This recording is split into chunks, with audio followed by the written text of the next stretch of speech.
Good morning, ladies and gentlemen, and welcome to the December 3rd, 2020 State Board of Education meeting. I'm Eric Davis, Chair of the Board, and I call this meeting to order. I'd like to welcome all of my colleagues and advisors, staff, visitors, online listeners, and Twitter followers. And I remind the audience and those listening that this body meets monthly, with its official meeting typically scheduled for the first Thursday of the month. Due to COVID-19, the board's work was split over 2 days to provide time for the needed discussions from each respective committee. Today, we will conclude with our two remaining committees, Educator Standards and Practice and Business Operations. I'll remind our visitors and online listeners that you can follow the meeting online and see all of our materials by going to SBE meetings at stateboard.ncpublicschools.gov. Board members, you're reminded that it's our duty to avoid conflicts of interest and the appearance of conflicts of interest as we handle the work of this board. Does any member of the board know of any conflict of interest or any appearance of conflict with respect to any matters coming before us at this meeting? If so, please state them for the record. During the course of the meeting, you become aware of an actual or apparent conflict of interest. Please bring the matter to the attention of the chair. It will then be your duty to abstain from participating in discussion on the matter and from voting on the matter. This time, I call on my colleague, Ms. Jill Kamnitz, to lead us in the Pledge of Allegiance. Thank you, Chair Davis. If we'll all rise wherever we are, I pledge allegiance to the flag of the United States of America and to the republic that stands one nation under God, indivisible, with liberty and justice for all.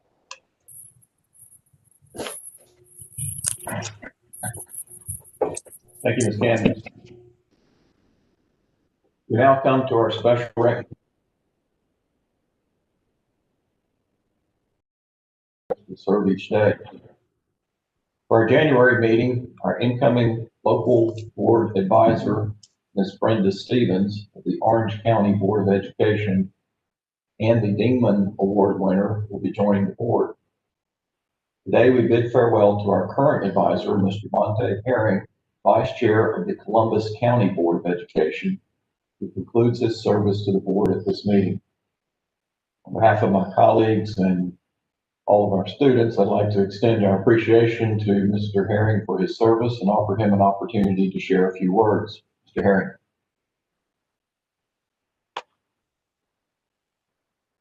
Thank you, Mr. Chairman. Can you hear me? Yes, sir. I would like to take this opportunity to thank the North Carolina School Board Association for giving me this opportunity. It's an humbling experience to know that your name will be associated with men and women who have championed education throughout North Carolina for the past 2 or 3 decades. So it's an honor.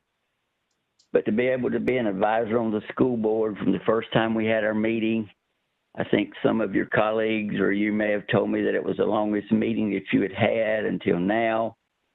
What challenging experiences that we've faced. But you know, it's reminded me sometimes that, you know, you have to put you have to make your opinions known, and sometimes what you decide as board members are not going to be championed by all. But the thing to remember is that when we are doing for the children of North Carolina what's meant to be done to make them better citizens, it's an honor and a privilege. And I just thank you and thank your colleagues for giving me this opportunity. And I just wish the best and Godspeed to the Board of Education. Thank you, Mr. Herring. We appreciate your service as an advisor to this board and your continued leadership for the students of Columbus County. We wish you all the best. Thanks so much.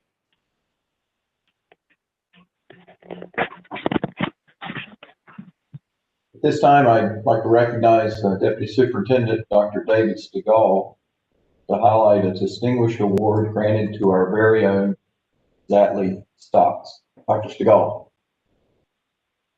Good morning, Chair Davis, Vice Chair Duncan, Superintendent Johnson, members of the board, it's obviously with great pleasure that I bring to your attention the Carolina TESOL has awarded Zatley Stocks, the ESL Title III consultant in the Standards, Curriculum, and Instruction Division, the Distinguished Service Award, and it's in recognition of her outstanding service to the profession of ESL.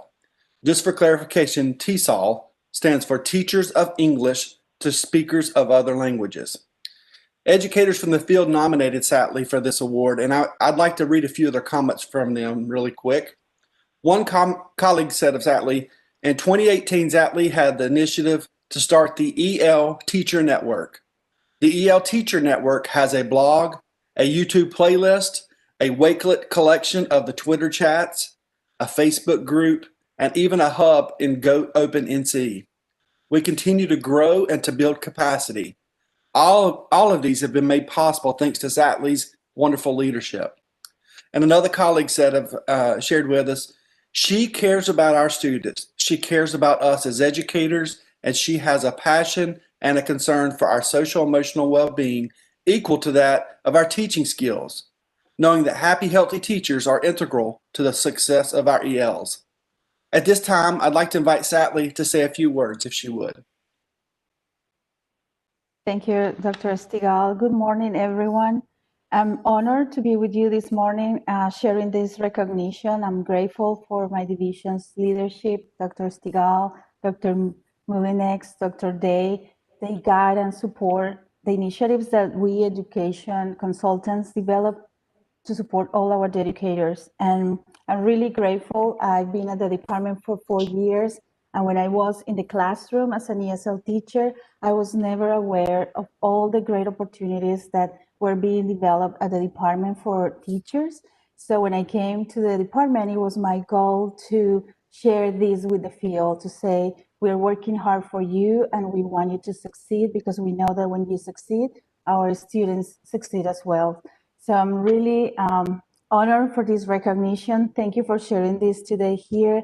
And I'm grateful because this shows that what we're doing is reaching out to all educators. We're growing. The community of practice, we call it the EL Teacher Network, is growing and it's across the state. And we have a leadership team working really hard to reach out to more educators. So I really appreciate this, and thank you very much and have a wonderful day. Thank you, Zatley. And I, for one, am extremely honored to work alongside her, and she's modeled for the rest of us how to lead with integrity. So thank you, Zatley. Thank you, Dr. Stigall. Thank you, Dr. Stigall, and to Ms. Stocks. We add our congratulations to a well-deserved award, which reflects your individual contributions, but also your example of the dedicated,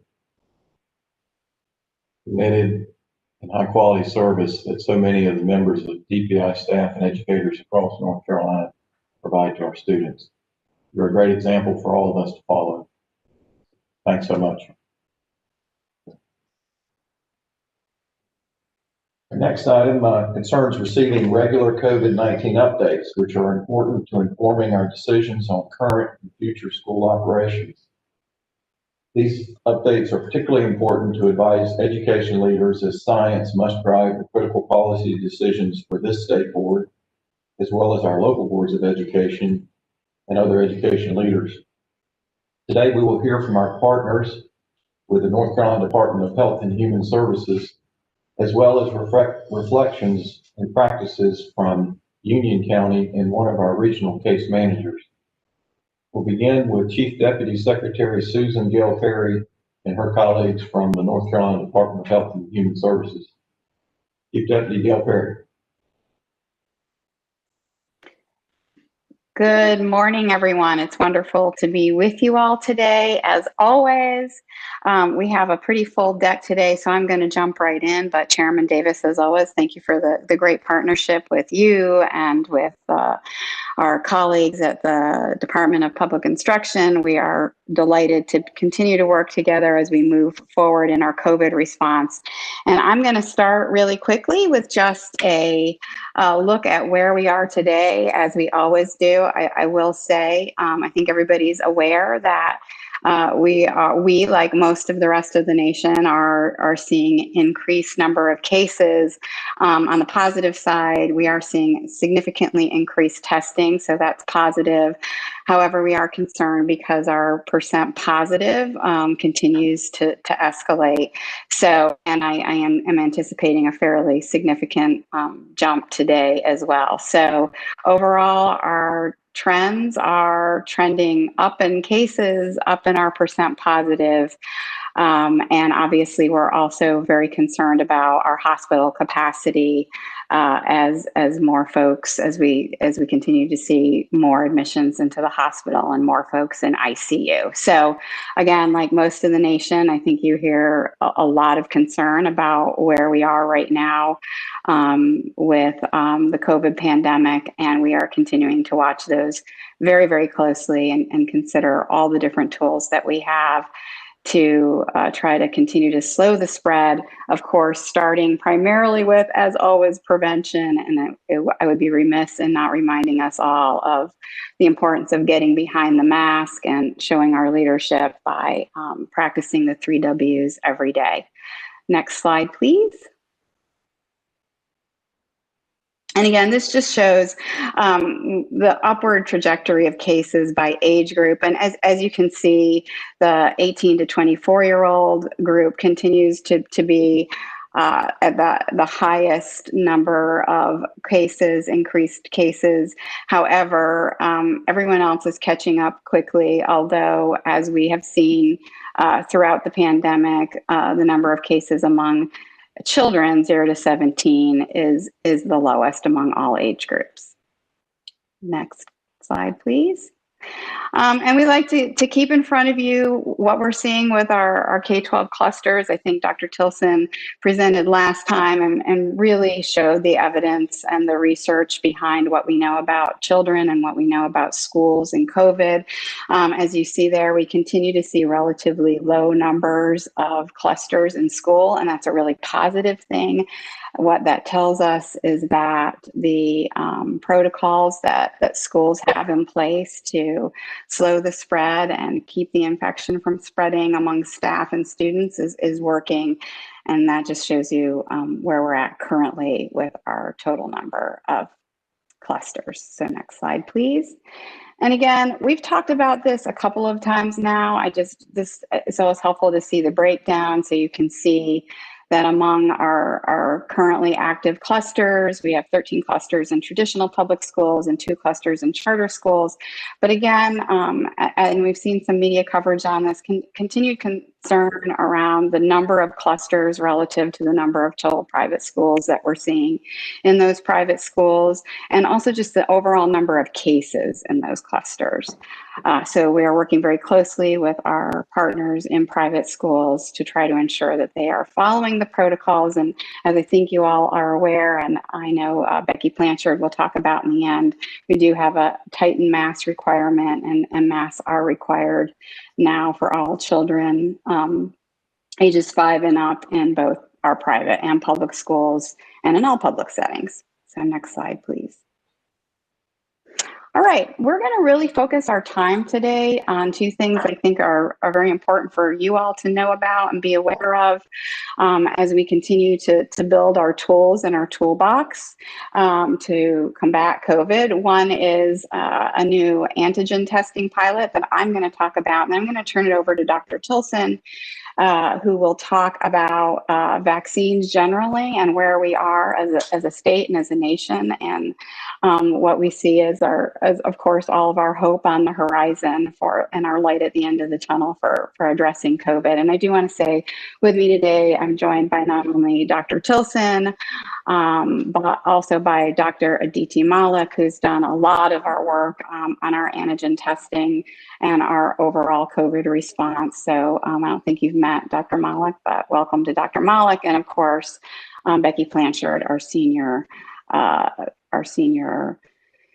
policy advisor for all things early childhood and K-12. So moving on to our antigen test pilot. So just a little step back, a reminder about what we know about the different kinds of tests that we have for COVID. I think all of you are pretty familiar with the molecular PCR-based tests. These are our most sensitive tests. The molecular PCR tests are the kinds of tests you would get if you go to CVS or Walgreens and get a test. And again, those are our most sensitive tests. And then there are antigen tests, which again really focus on,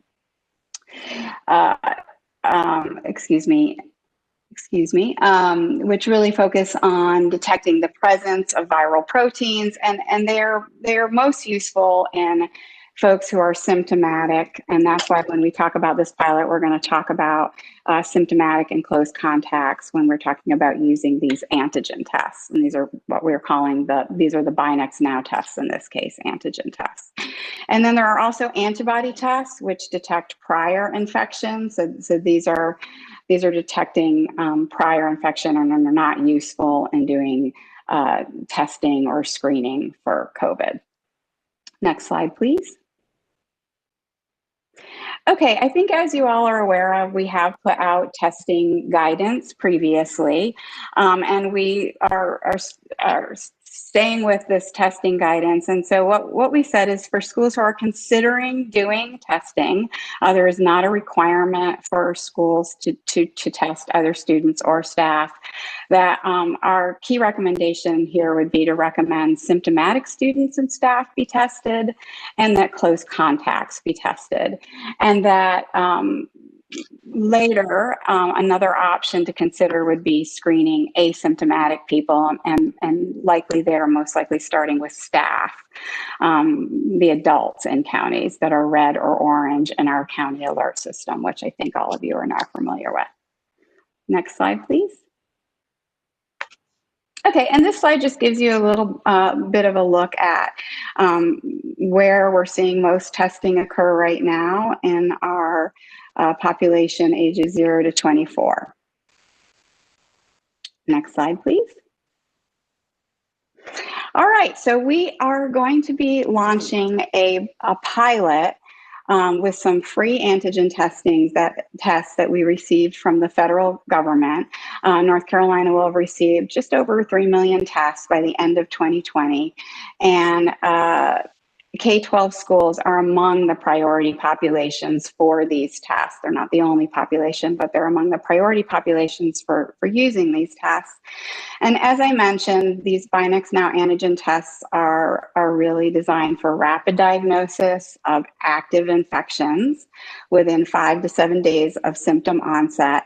And as I also mentioned, they're less sensitive than the PCR and molecular tests. So what we see with those is that there's a greater chance of false negatives, which is why we are specifically, again, focusing on piloting this with symptomatic and close contact students and staff.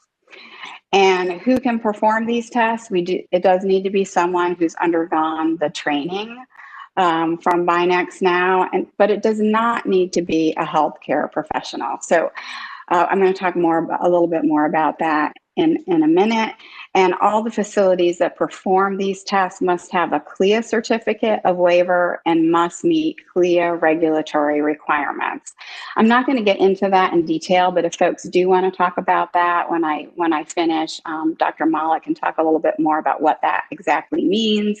It's not as scary as it sounds. There's a lot of ways to make that happen. And the testing personnel must collect and report patient and result information. Next slide, please.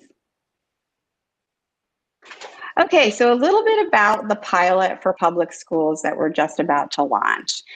So we are calling it a pilot because there's a few things that we know are true. One is we know that schools have a lot on their plates right now, so I just want to acknowledge that.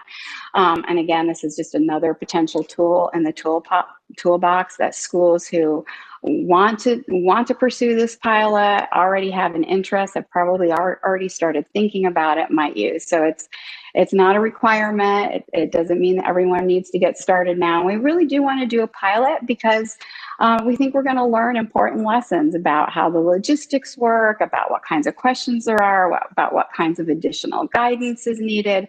So we're going to start with a pilot. And folks will have an opportunity to apply for this pilot in partnership with their local health department. And again, I just want to emphasize that the focus here is going to be staff and students who have symptoms or close contacts. So who can choose to participate? If you'll just stay with that last slide just for a second, thank you. Just to be really clear, it's all NC public school districts and charter schools that are operating in person. It is local health departments or other partners interested in providing these antigen tests for schools. And again, our expectation is that there will be a partnership. And again, our expectation is that this pilot will be most suitable for school districts who have already been thinking about this. And again, there you can see the requirements for the pilot, and we can certainly talk more about them, but there are some requirements. Again, the training, the CLIA certificate of waiver, they obviously have to have PPE and the capacity to dispose of the medical waste and obtain the parental consent to test. That's very important. And then there are some additional reporting requirements for these tests. Next slide, please. So there is a very assertive timeline here to move forward with this pilot, because we really want to get this fielded and get these tests being used again as another tool in the toolbox for schools in combating COVID-19. So the goal is for the test to arrive to selected districts no later than December 14th. So that is the goal. And how can partners apply? And there will be an application forthcoming, I think today, if not later this week, and Becky and the DT can talk more about that.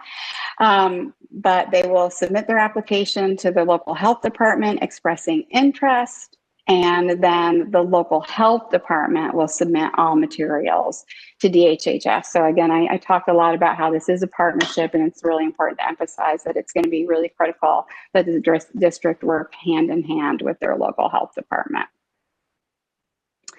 Next slide, please.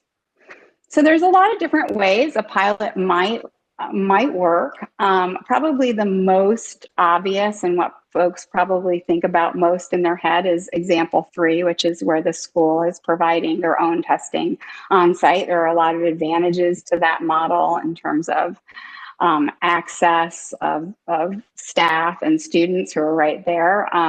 But obviously it's an added responsibility. So there's some other opportunities as well. There could be an opportunity for the school district to partner with the local health department, and then for there to be some kind of mobile school-based testing locations. A school district might partner with a local hospital to make this pilot work. So there are a couple of different, and we are happy to talk through potential opportunities there. And I think probably Becky and Aditi have some additional models that they might talk about when we get to questions and answers. Next slide, please. And then again, just here's a little graphic depiction of the overall timeline for this pilot. As you see there, hopefully we'll be selecting the pilots and getting tests out in mid-December. And then based on what we're learning, we will quickly move to increasing distribution to more schools that are wanting to participate. And I do want to emphasize here, if supplies are available, as I think everyone is aware, we have a limited supply of these tests now. And all of us are, I think, hoping for and anticipating additional federal support for both testing for K-12 schools and beyond, and among many other things that we're hoping there will be another federal package for. Next slide, please. Okay, before we move on to vaccines, I want to stop here and give folks an opportunity to ask any questions they have about the K-12 antigen testing pilot, and then we'll move quickly into a presentation on vaccines, which I know you all are very excited about, as are we. So are there any questions at this time about the testing pilot? Questions from my colleagues? Chair Davis, I do have a question. This is Olivia. Dr. Oxendine. The testing is very interesting. My question is this, what is the end purpose of the testing? Is it to for further therapies, or just how will the data be used? That's a great question. And actually, I'm going to ask Dr. Tilson to take that one. Yes, I'm happy to. Can you hear me? I can. Wonderful. Yeah. So the point about testing will be early identification of people who may be positive so that we can then more quickly put in those control measures to prevent spreads through the schools. So that will be one of the main advantages of the testing. As you know, especially for children and healthy adults, that they typically don't have a lot of medical complications, so it wouldn't be starting medication early on. But what's really important is early identification of positives, again, so that we can then do those control measures, the isolation and the quarantine, to prevent further spread throughout populations. And one follow-up, if I may, Chair Davis. My follow-up would be, are other states, is North Carolina on the cutting edge, or is this going on in other states, the testing? Great question as well. And I'm actually going to ask Dr. Malik who's really been leading this effort, to talk about that. There are a lot of other states doing this, but Dr. Malik, you want to talk more about that? Happy to. Thank you, Susan, and thank you for the question. I will say both. North Carolina is both on the cutting edge of this, but there are other states that are doing this. So when these tests were announced by the federal government, one of the areas or populations that were specifically called out for the use of these tests were K through 12 schools. So I'd say other folks, other peer states that are on the cutting edge of using these tests in the school settings are Massachusetts and Arkansas in particular. But I would say there's on the order of at least like 5+ states that have really channeled their use of these tests to those settings. All right, very good. Thank you very much. Chair Davis, this is Jill Camnett. Ms. Camnett. Yeah, so my question would be, if a district is interested in applying for this pilot, would they be expected to do the testing throughout all the schools in the district, or would they be able to focus on, say, a particular age group, or decide where the tests are most needed within their district? Another great question, and I'm actually going to ask Becky Blanchard that we're going to do it round robin to answer that question. Perfect. Thanks so much, Susan, and thank you for that question. I think that Dr. Malik is going to agree with my answer, but there are a variety of different ways this pilot could look depending on the needs of a particular district. Susan showed that slide that had those 3 different examples, just of kind of from a bird's eye view how this could look. But even within that, I imagine that exactly your thoughts. If a district had a particular need within an age group, or they wanted to prioritize a specific age group, as long as they are focusing on testing symptomatic students or students who are close contacts of someone who is tested positive for COVID, that would meet the criteria, along with meeting the other requirements to be a part of the pilot. But I don't see any reason why not. Thank you. Any other questions on testing before we move to vaccines? Yes, Chair Davis, I have a question. This is Donna Tipton-Rogers. Yes, Dr. Tipton-Rogers. Just a quick question about the parental consent. Is this something that you will have to have prior to testing if you're going to do whole schools or certain age groups, or are we not concerned about that? I'm going to let Becky Blanchard answer that one as well.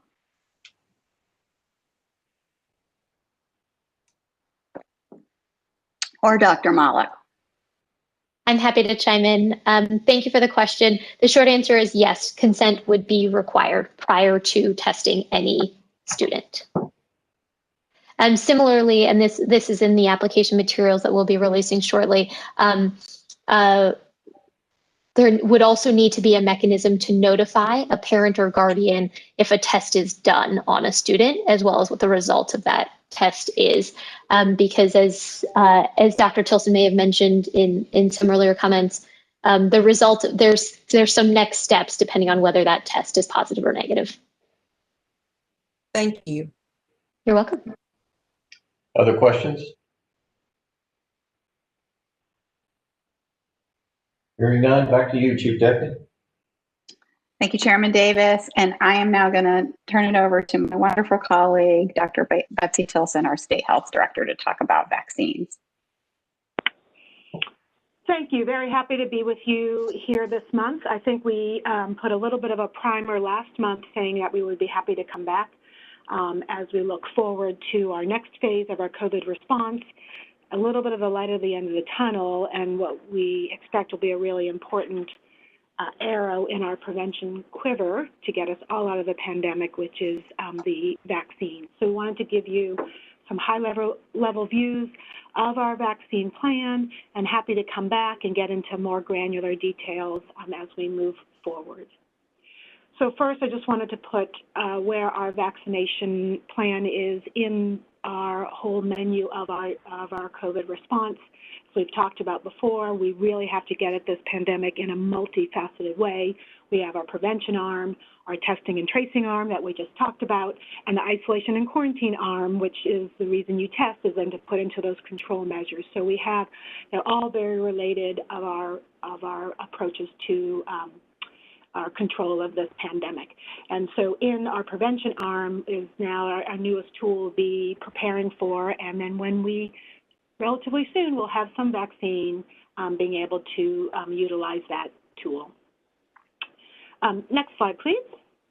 Wonderful. So as we move through our vaccination plan, we, at the same way that when we talked a couple months ago, that one thing I know for sure is that things will change.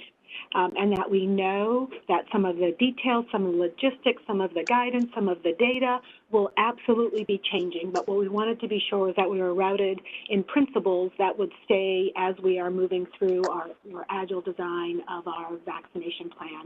And so just to make sure we're all grounded in our guiding principles, one, we want to be sure that all North Carolinians have an equitable access to vaccine. And so equity is a really important lens. And you will see that when we go through a little bit of our prioritization and really having that, that equity and the maximization of benefits as we think through our vaccination distribution.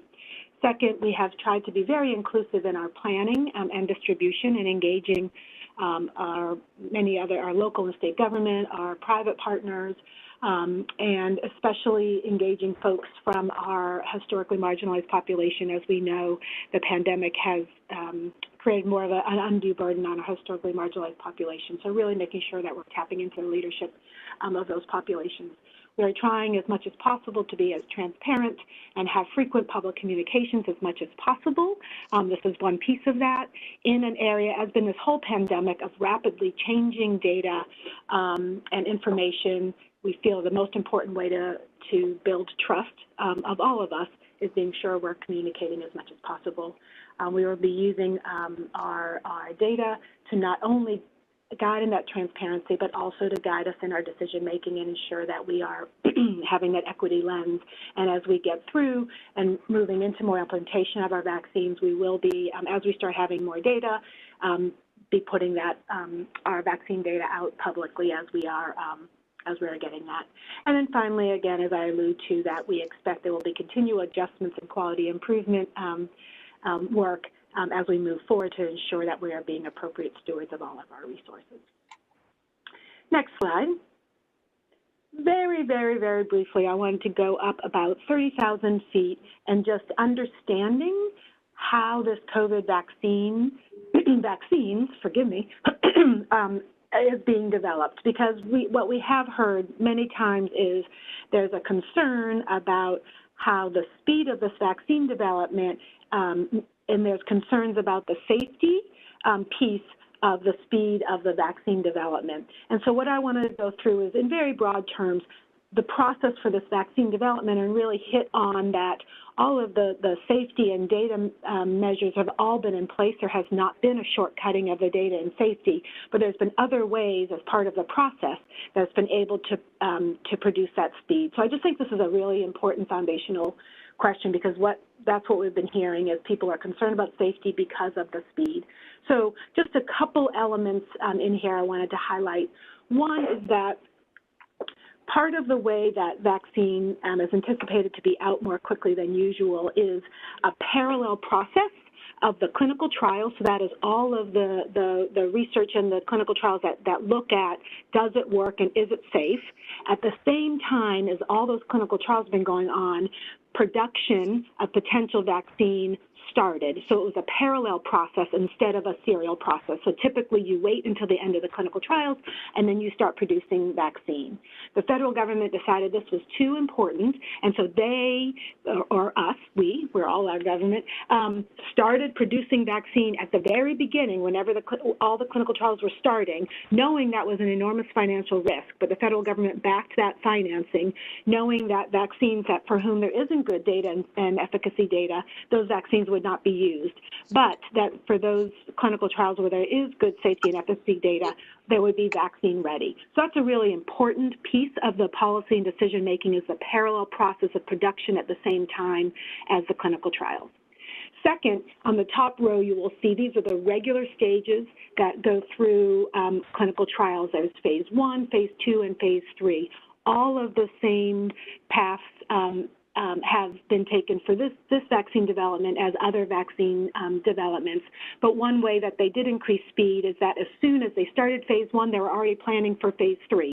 So there was no gaps between the phases. The other really important piece, I think, in phase 3 clinical trials, this is where we really get at, does the vaccine prevent people from getting sick, getting the infection, or getting really sick? And because those phase 3 clinical trials, you have a lot more people, you can get a lot more information on safety. And so a really, really important feature of these clinical trials is that many, many, many more people have been enrolled and volunteered for these phase 3 clinical trials than is typical. Usually it's only about 3,000 or 4,000 people or so in a phase 3 clinical trial.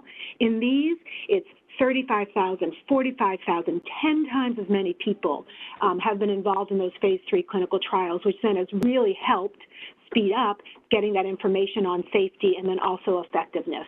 So that is another way that they were able to speed that up. Again, not any shortcuts of safety and efficacy, but just the way that the trials were planned and then the number of people enrolled. That orange arrow is the phase that we'll be heading into, especially with the two front runners, the Pfizer and the Moderna, that they will, once those clinical trials are done and they have, at least those two main ones have come to the end of their trials, then there is, as there is always, external review by scientists that look at all of that data. That will be happening in the next week or two for the Pfizer and Moderna. That's the same as typical. And then also there's another review body at the Centers for Disease Control that's the Advisory Committee on Immunization Practice. So all of those review bodies that are typical will be happening as well. So I just spent a little bit more time on this slide because I think it's really, really, really, really important for people to understand how is it that vaccine got more quickly, and it's not because of compromising of safety or efficacy data. Okay, next slide, please. Having said that, though, having said that, yes, vaccine will be available more quickly than usual, I think it's really, really important to have expectation settings. And for some reason, some of the words did not carry over in this slide. There is words in that, typically there's words in that first bucket. But the really important piece of this is, although we will have some supply ready to go once all of the scientists review that safety and efficacy data, we will have very, very limited supply in the beginning. We may have some supply as early as a week or two in North Carolina, but very small supplies in the beginning. We do not anticipate that we will have enough supply for the majority of people really until the spring. So I just want to make sure that's a really important expectation setting. Very, very limited supply in the beginning, but we will be getting more as we go forward. And so it'll be incredibly important to continue our prevention work, our 3 Ws, until we have enough vaccine for the majority of people. And again, that probably won't be until later in the spring. Okay, next slide, please. A little bit about our prioritization, because people have been asking hourly, when is my turn? When would I fit in? Where do I fit in terms of the prioritization plan? So those of you who maybe troll our websites, we did post our plan back on October 16th, and so that is available to the public with very, very, very granular data on that prioritization plan. We based it on the National Academy of Medicine. They had a framework for equitable distribution of vaccine, and we also, it was refined, and we got great input from the North Carolina Institute of Medicine, convened an independent vaccine advisory committee for us, and they gave us great feedback and guidance on that prioritization. We will actually just made an adjustment yesterday because the Advisory Committee on Immunization Practice from the CDC just put out some recommendations for some of that prioritization. So we will be revising that prioritization based on some of those federal recommendations as well. I think it's really important to understand the principles that were adopted for the prioritization. Again, equity, maximization of benefits, and we'll talk about that of some of the decisions of who would be prioritized first. There's also a component of operational feasibility and thinking through how we're going to actually do this, and then making sure we're having a principle of do no harm. And as I alluded to, we expect this will be some interims and some adjustments as we get different data from the clinical trials, what population is it safe and efficacious for, and then what further federal guidance we may have. So my expectation there'll be some adjustments in the priority scheme. On the next slide, you will see where we are today, but again, there may be some adjustments. The phase 1A, so the very, very limited supply that we get in the beginning, those will be prioritized for healthcare workers at very high risk of COVID-19 exposure, so those caring for people with COVID-19. We'll also be prioritizing people in our nursing homes, our long-term care staff and residents, because we know the risk of death is much higher in that population. So those will be the beginning when we have that very limited supply where we'll be directing it. The next phase is, again, this is a maximization of benefits, is that adults that have very high risk of complications and clinical severity with this virus, that we will be prioritizing those people next to protect them from getting really sick and protect from death. And what we'll be doing is operationalize, prioritizing, getting to providers that can get to those populations that have not only a high risk of severity, but also a high risk of exposure. So that means our people in congregate living settings, and those are healthcare workers, and then also our frontline workers that have a high risk of exposure. And so for this group, you will see where I bolded, we do consider our education staff our frontline workers because they are there in person working and have a higher risk of exposure. So education staff that have their high risk of complications, and we're using the CDC definition of those medical conditions that put someone specifically at risk for COVID clinical severity. Those education staff that are high risk, they would be in that early phase, at phase 1B. In phase 2, you will see we have our people who are less risk of that clinical severity, but still at increased risk of exposure. And so again, you will see that's where our education staff fits in as well, those without two or chronic conditions, but at higher risk of exposure because they're frontline staff, that's where they would fit in. In phase 3, I bolded K-12 students, and this is a really important piece, I think, that currently the clinical trials have not been enrolling children. Some of the trials are starting to enroll some adolescents, 12 and up, but our K-5, those younger students and pre-K, those people are not enrolled in clinical trials yet. So we will not have data on children. So I do not expect them to be in the beginning, and we will probably have to hold off on being able to immunize children until we have the data or the recommendation. So it's a tentative phase 3, depending on the data. So just wanted to make that a little clear as where our education staff and students would fall into our prioritization schema. When, as I alluded to, we will have very limited supply before the end of this year, but probably will not be getting to a lot of phase 2 or phase 3 till next year, and probably not a lot until the spring. And then the very last slide I think I have on this. If you go to the next slide, please.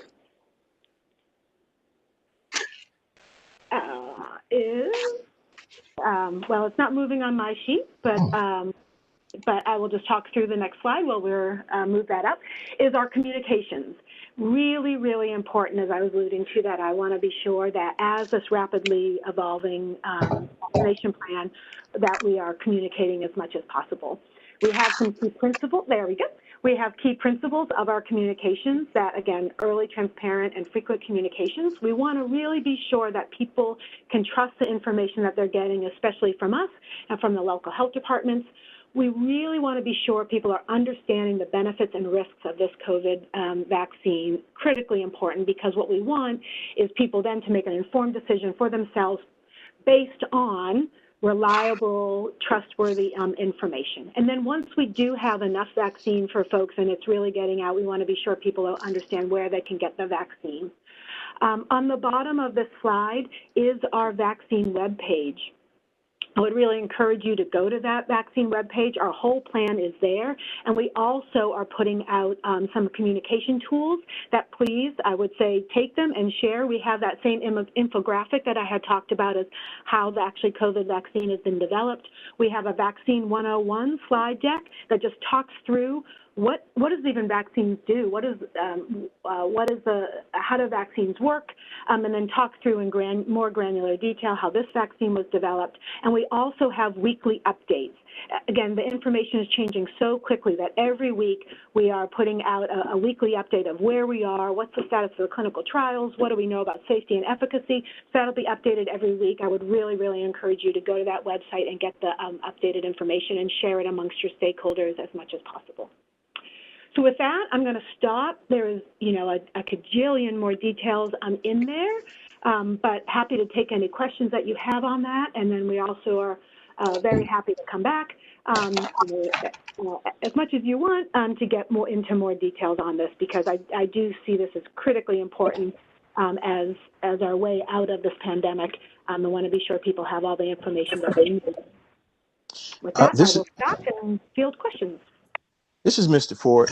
Could I just hop in and ask or actually make a statement really quickly? Yes, Mr. Ford. Thank you, Mr. Chair. I am so appreciative of the continual communication and the overview, especially as we find ourselves on the precipice of a vaccine. And so your overview of all of the information and process that went into that is very comforting, and especially talking about why individuals should feel comfortable that it is safe. I'd be remiss, though, if I didn't say that for a lot of people, and I'm going to be very specific here, a lot of Black people, I would consider myself as part of this number, our concerns are rooted in not because we're categorically anti-vaxxers, but because there's a very real and lived history, of breaches of trust, things such as the Tuskegee experiment, the story of Henrietta Lacks, most recently the Flint water crisis, these things that just lead to a lack of trust.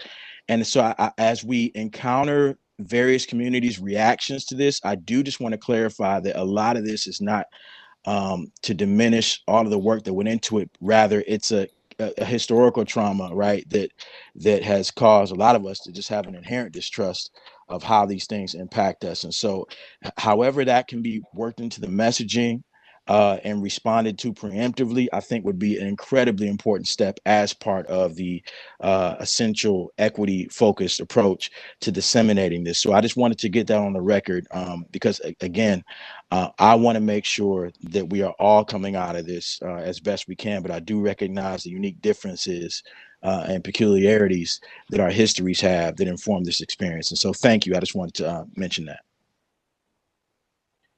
Other questions or comments from my colleagues? Mr. Chairman, Wendell. Mr. Hall. Thank you, sir. The storage issue with the vaccine.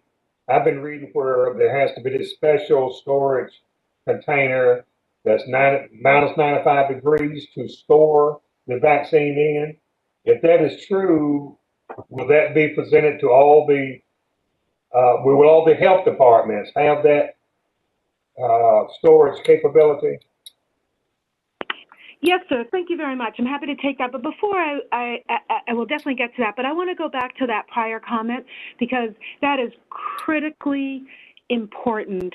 100%. The historical trauma, critically important, and it, I think, directly impact our ability for this equitable distribution. So thank you for that. We did not have time to go into that, and we're happy to bring that back maybe to the next time of how we're trying to address some of that historical trauma. We have really engaged, again, we have a historically marginalized work group that is informing us. If you look at the makeup of our advisory committee, we have folks on health, experts in health equity and a lot of advocacy for a number of groups. In some of our communication work, we are intentionally working with our minority populations, our historically marginalized population, understanding the barriers, understanding the fears, understanding what they would need to feel safe, that they have that information. We are thinking through who are our trusted voices.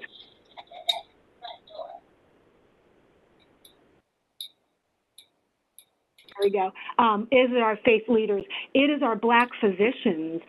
Our Black physicians are incredibly trusted voice. They have taken big leadership in that role. Old North State is our Black physician association. So it is an incredibly important issue, and I'm sure we're not doing as much as we need to, but we are intentionally trying to address that issue. And again, not with no emphasis of coercion, but making sure people have what they need to feel that they have the information to make an informed decision for themselves. So critically important piece. Getting to cold storage, also very critically important piece. Right now, there are two main vaccines that we expect to be coming first, but there will be other vaccines I expect coming down the road. Each of them will have different storage, different logistic issues. The Pfizer vaccine, which is the one we expect to get first if all goes through, that is the one that needs that ultra cold storage down to negative 75 degrees Celsius. The Moderna vaccine, which, again, if all goes as well, we should be getting about a week after the Pfizer vaccine. That one does not have that ultra-low cold storage requirements. It's just a regular freezer requirement, and it will come in smaller allotments. So that one is going to be a lot easier for us to be able to distribute. The Pfizer is a little bit more tricky, and so there's a couple things to that. We do have places across the state that have ultra-low cold storage, permanent ultra-low cold storage. We've identified that. We know those.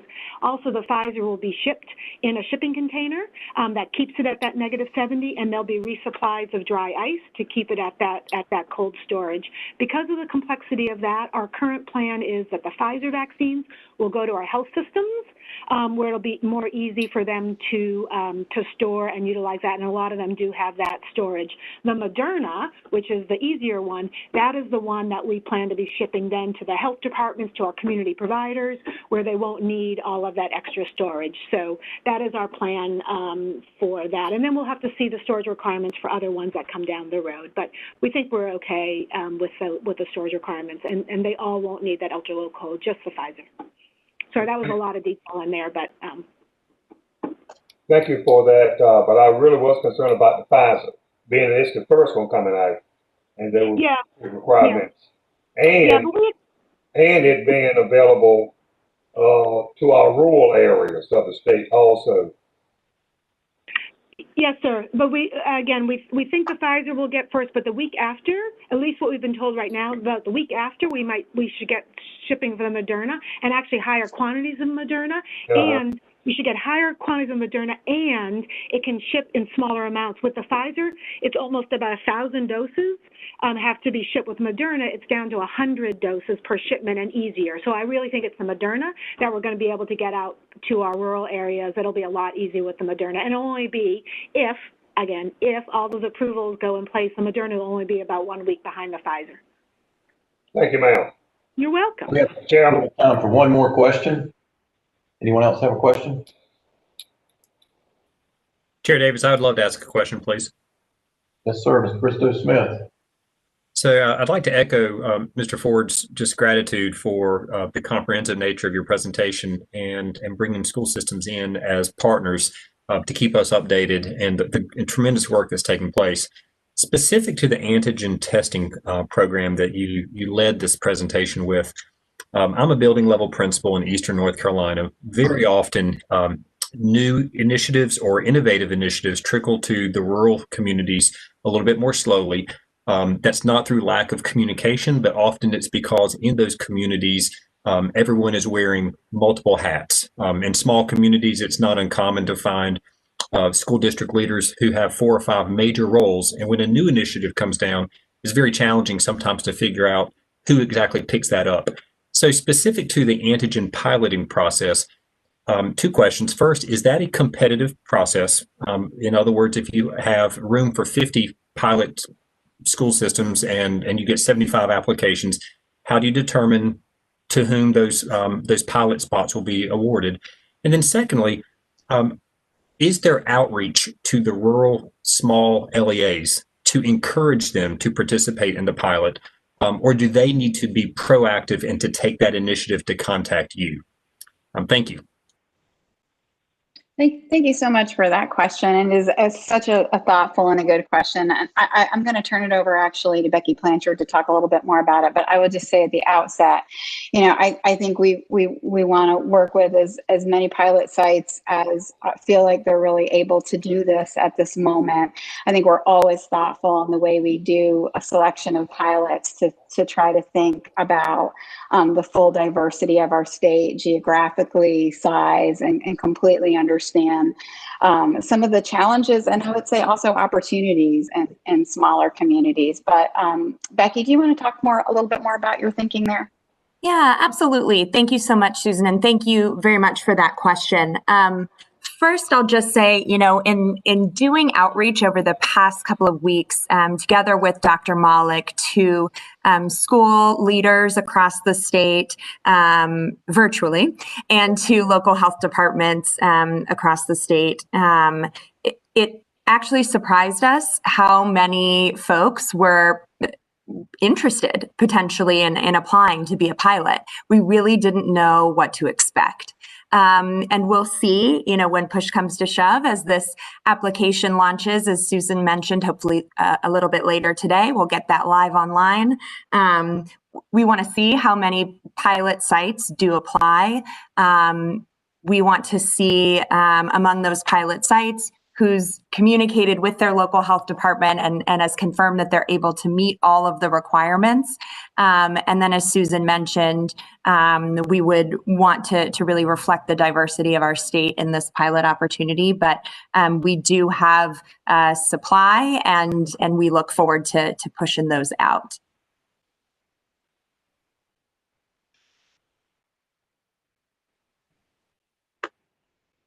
Okay, with that, Chairman Davis, I know we're running short on time, and a couple of us really have to hop. Just really quickly, I think you can see the updates there. Becky, is there anything that you need to really emphasize on this before we close up and let you get on to the rest of your agenda?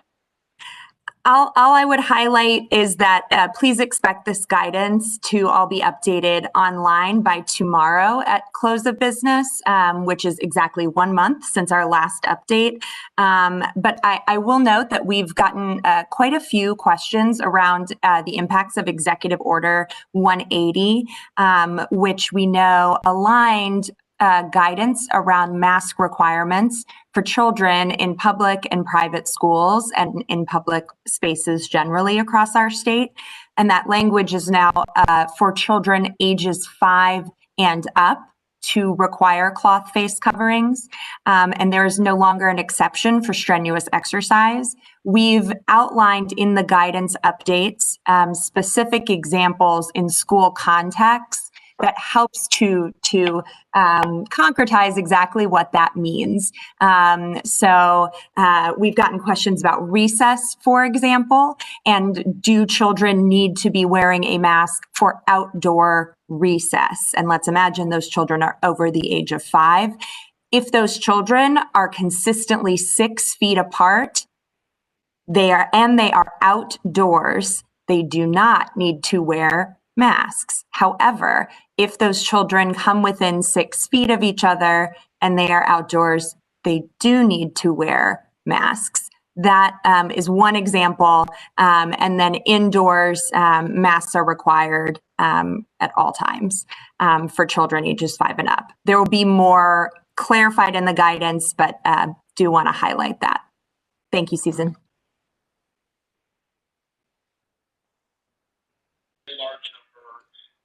Thank you. Chairman Davis, back to you, sir. Well, thank you, Chief Deputy, to you and your team for your expertise, for your partnership, and for your care of our students and families across North Carolina. We look forward to continuing to work closely with you and the DHHS team. At this time, we will now have an opportunity to hear from 2 of our local partners. First, Ms. Tahara Stauber, the Assistant Superintendent of Communications and Community Relations with the Union County Public Schools, and then Dr. Chris Triola, Southwest Regional Case Manager in our district and regional support team. Ms. Stauber? Good morning, everyone. Thank you for me to have the opportunity to share our experience with COVID communications over the last couple of weeks. I will just about between school districts and how we're working together to make sure that processes are in place and that communication is tight and as we share information with our community families. We had a situation where we had a staff who passed away. It rocked our community very hard. We were saddened by her death, but that came with a lot of communication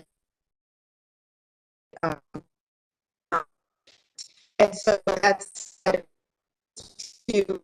the level of that with the department, which we have a great relationship with our department in the county. So looking at things that needed to happen around that was, of course, staff communicating with immediately that there was a face-to-face, which is virtual meeting, to make sure that they were aware of what was happening, aware of how support for the staff for 11 years. So of course that community was very sad and poor, and we were there. In addition, making sure that parents are informed as quickly as possible. So that's something that we've been talking about in school, just making sure that we are correcting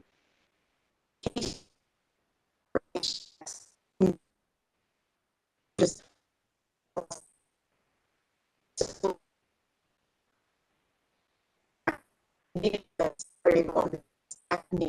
and out.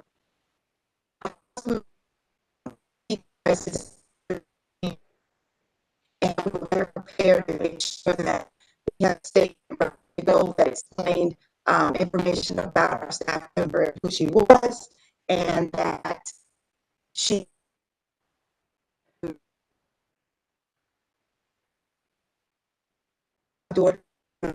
her employment.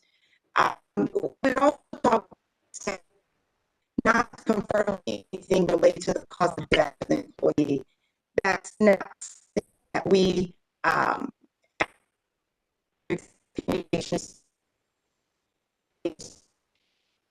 lots of speculation around things like that. Family,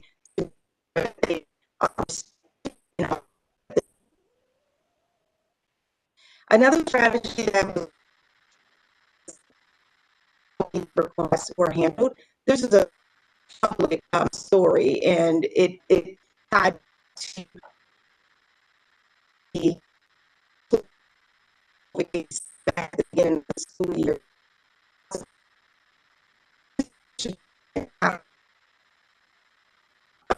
Request principals were determining that those requests should go through. And then the level of support. I think that's what we're going to focus on a little bit this morning with Dr. Triolo, and making sure that principals and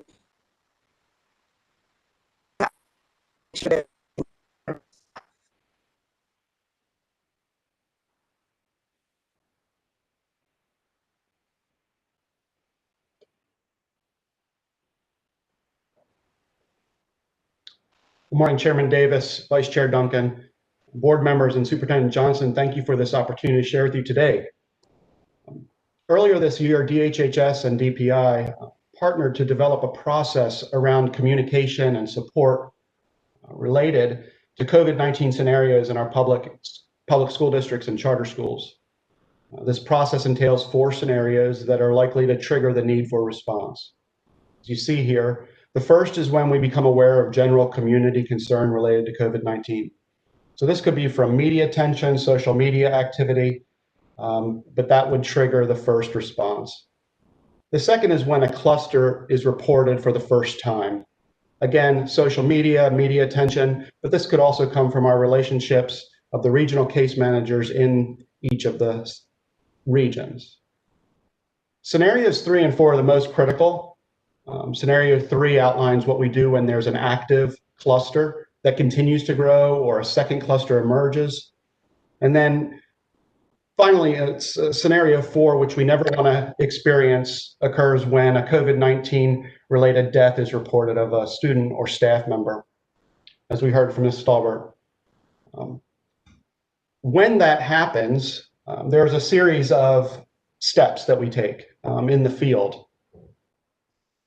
As regional case manager, my first connection in an event like this with the loss of a staff member or a growing cluster is to reach out to the district superintendent, let her or him know that we're there to support and identify the best point of contact. When this happened on that Saturday, I reached out to Dr. Houlihan and was able to identify that point of contact. And we had something scheduled that very first opportunity that Monday morning.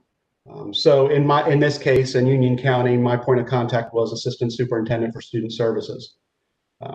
I reached out, we scheduled that time, and during our call together, we had 2 primary areas of focus, really focusing on just these 2 areas. The first is just making sure that the district has the full support of DPI and that they know that we're there for them in this support.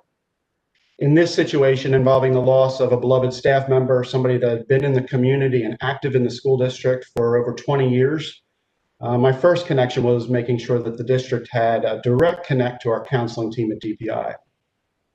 In this case, they're able to provide and ensure that the school staff had a direct line to a resource called Hope for Healers, which provides mental health support during times of crisis. Each district need is going to be different depending on the case. But this is the first call about support and just escalating those resources to them. The second area of focus is making sure that there's a flow of information and support between the state and local health department. In this situation, I was able to quickly learn from my point of contact in the district, their timeline, when this first occurred, when they became aware of it. We were able to learn about the procedures in place to reduce risk, and the level of involvement between the district and the local health department. Again, all of this is done through the lens of support. But once the regional case manager has this information, then we're able to help connect the dots. So for DPI to connect directly to the district or the school, for the state health department to connect with the local health department and provide those resources. Because of the readiness of the district team, as you heard from Ms. Stallbert, there really was not a whole lot on my end, but connecting the dots is a critical step in providing the support to the district. And as regional case managers, that is our role, support. So with that, I'll turn it back to Chair Davis and the board, and we're happy to answer any questions you all might have. Thank you. Thank you. Questions, comments from my colleagues?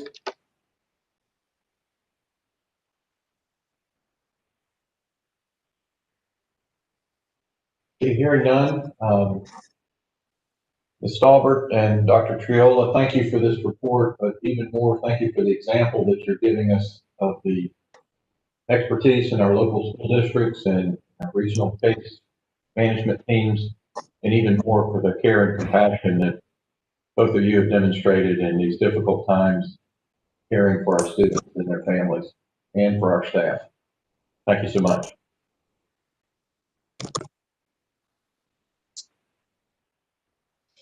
Thank you. So now I'll turn to Superintendent Johnson for his report. Thank you. This is my last superintendent's report, but like all the rest, I will keep it brief. It has truly been an honor and a privilege to serve as state superintendent. It has been a fight. Everyone sees that and reads about it, but it has been a fight well worth fighting and has resulted in positive changes that were long overdue. Another education leader commented to me that I actually was able to fit 12 years of change into just 4. We did that. We responded to educators. We took steps to reduce testing. We got more funding out of Raleigh and into schools. We've transformed how our state will pursue the goal of improving the reading abilities of our youngest students with more focus on best practices and curricula, more professional development and support, and by switching to computer adaptive reading diagnostics. But a major change that is extremely important to our schools, but doesn't get as much attention, was the change in leadership at the Department of Public Instruction. There's a very true but short saying, nothing changes if nothing changes. DPI was able to put together an amazing team, and many on this team were already here before I arrived, and were kept in place in leadership, or just as important, we promoted into leadership roles. Some were outstanding leaders from outside DPI who we were able to bring into the department. And I am excited to announce that the last person that I'll be bringing in, as already announced by Superintendent-elect Truitt, is Superintendent Derek Jordan, will be joining us to help lead the specialized schools that are part of the agency. And we're excited to welcome him and very grateful that he wants to step up and take on this very important role.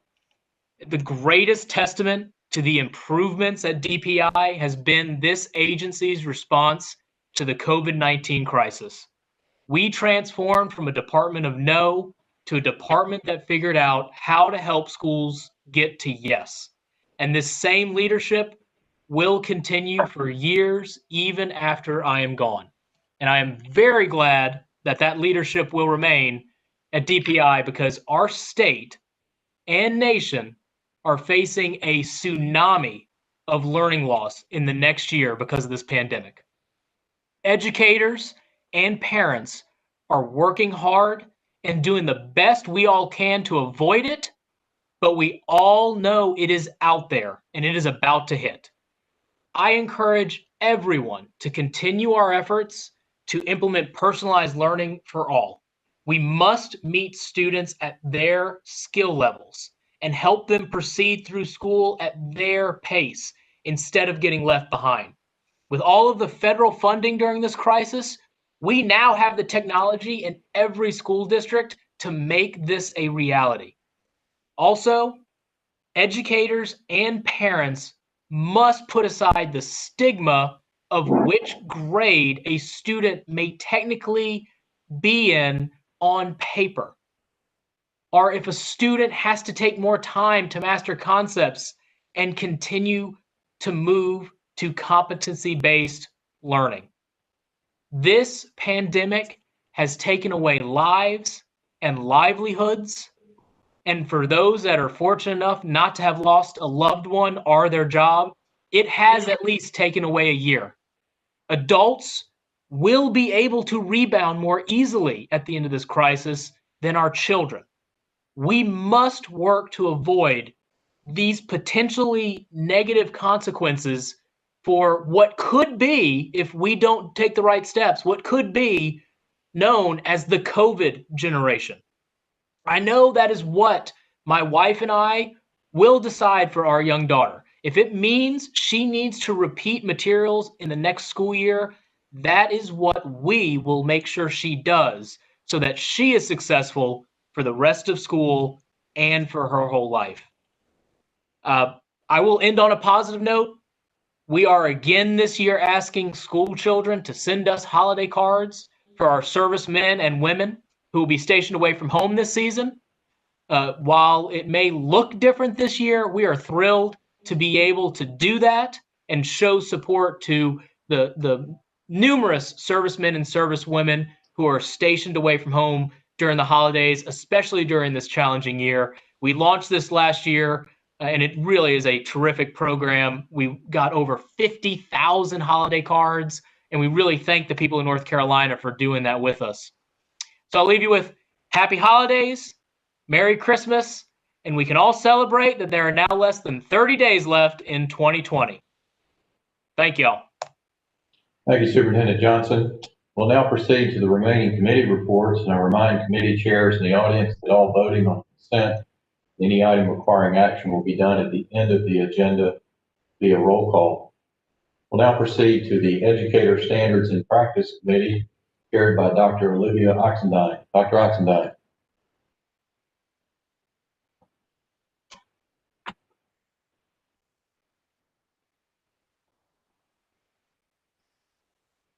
You're muted, Dr. Oxendine. My goodness, I'm sorry. I was talking very vigorously and no one could hear me. I am Olivia Oxendine, chair of the ES&P, and joining me in the leadership responsibility is Miss Amy White. Board members and those listening online, we have, as part of my agenda, 3 action on first reading items today and 1 discussion item. I will turn the presentation over to Dr. Seiberg, who is going to walk us through, this is action on first read, and this has to do with the monitoring of our EPP performance reports that are collected annually. I believe they are due to the department by June 30. Dr. Seiberg will do just a kind of a broad brush of those reports. They are part of your attachments. You have 1 report that looks at performance indicators at the bachelor's level, and the other report, your other attachment, is the master level report. So I will ask Dr. Seiberg to continue on. Good morning, board members. Today I want to get you up to speed. There are 3 kinds of reports due to related to educator preparation that are due December 15th to the Joint Legislative Education Oversight Committee.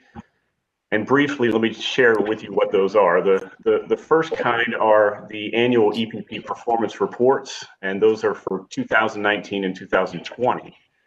And those comprehensive reports you can think of as sort of everything in the kitchen sink for undergraduate, master's, and MSA level program data across the state. Those reports include an overview of the program, along with some specific narrative response details on how those programs meet various requirements in law. Also, in the case of the undergraduate and MSA programs, there's a section for how the EPP is directly and ongoing their involvement and service to the public school, interacting with public schools. And then, of course, there's a section on descriptive statistics about the candidates they are receiving, their incoming scores, their outgoing scores on content exams, program completer data, teacher effectiveness data, so a variety of descriptive statistics. So that's 1 section of reports that are due December 15th. Second section, second kind of reports are the annual EPP report cards. And you can think of the report cards as effectively a snapshot of the performance report data. Those used to be a static 2-page summary report that we created, but those static documents have been replaced with the new EPP interactive dashboard. And they have and the reason we did that is because it has a wide variety of functionality to be able to compare programs and look across programs, as well as look at data longitudinally. So that's the second set of reports that are due on the 15th. And then the third is a one-off report, which is called the Monitoring of EPP Performance and Recommendations Report. And that is essentially a report to the JLEOC on the quality of reporting. So Senate Bill 589 a couple years ago overhauled the ed prep and licensure processes for the state. And then they required, after they implemented these changes, a one-time brief to the JLEOC on the quality of the annual performance reports. So they want to know, are there any statistical anomalies? How about access to availability of the data? And how are things going essentially in the data collection process? So that's the third report that's due December 15th. Now for today's meeting, I'm providing you 2 of the 3 reports due December 15th. And that is the EPP performance reports and the monitoring of EPP performance and recommendations brief. Under normal non-COVID circumstances, we always ask for an extension of time for both the performance reports and the report cards.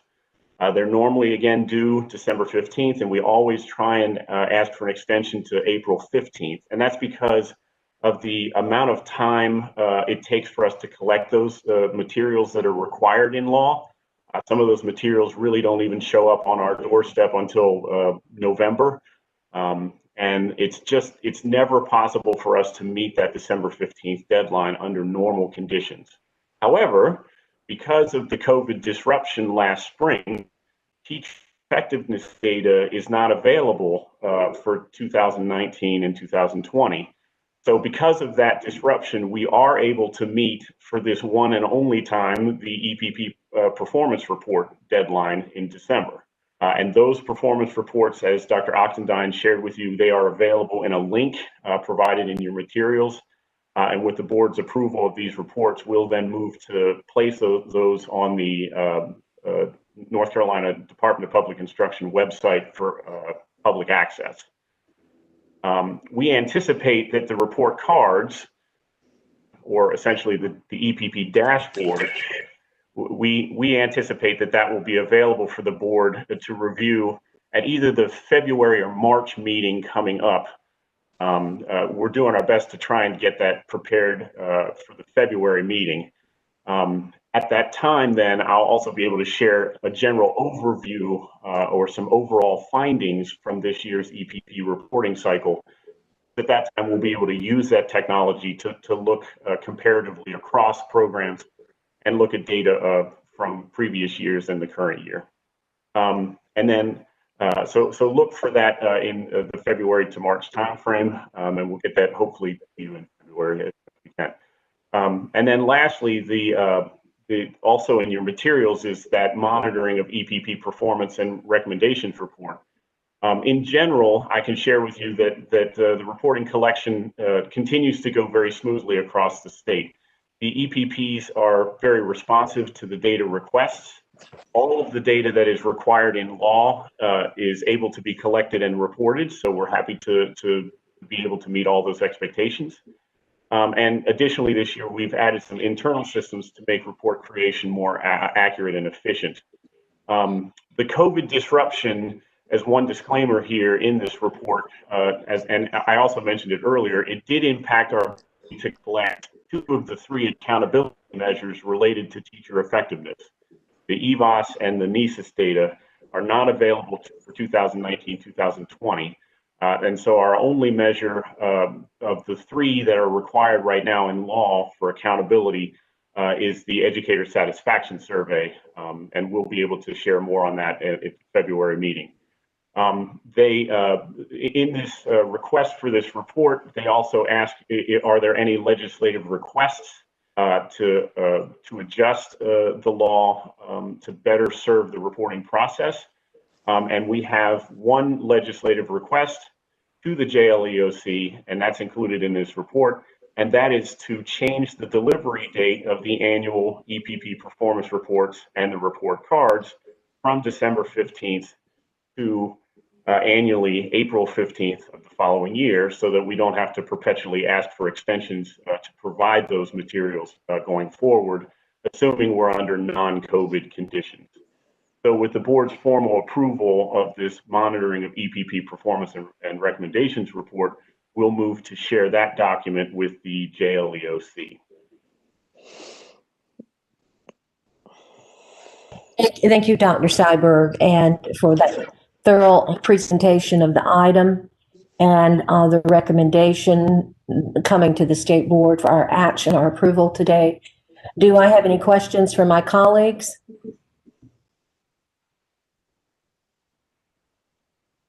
Here. This is Eric. Yes, Chair Davis. Just a point of clarification. I think it's appropriate for us to accept these reports as opposed to approving. I think that's the customary protocol, so I just suggest that be the language in the recommendation or in the motion. Oh, okay, yes, definitely. So thank you for that correction. If there are no other questions or comments, we'll go on to the next item, ES&P2, which is the local alternative teacher preparation, the acronym or the initials or LAPT. This idea, this concept goes back to a couple of years ago, 2017, I believe is the exact timeline, in which the Wake County school system came to the State Board of Education asking for our endorsement and approval to partner with the Wake County schools, and the Central Carolina Regional Service Alliance to implement a lateral entry program. In 2019, an additional request came to the State Board to change from the lateral entry, and this is the result of 599, to change from a lateral entry pipeline to a residence pipeline. So coming before us today is a presentation of that model, and this is going to be presented first portion of the presentation by Ms. Lisa Sonriker. I think or it could be Sonriker. I stand to be corrected on that. And then to follow her presentation will be Dr. Kevin Bastian, who will present the evaluation of the model.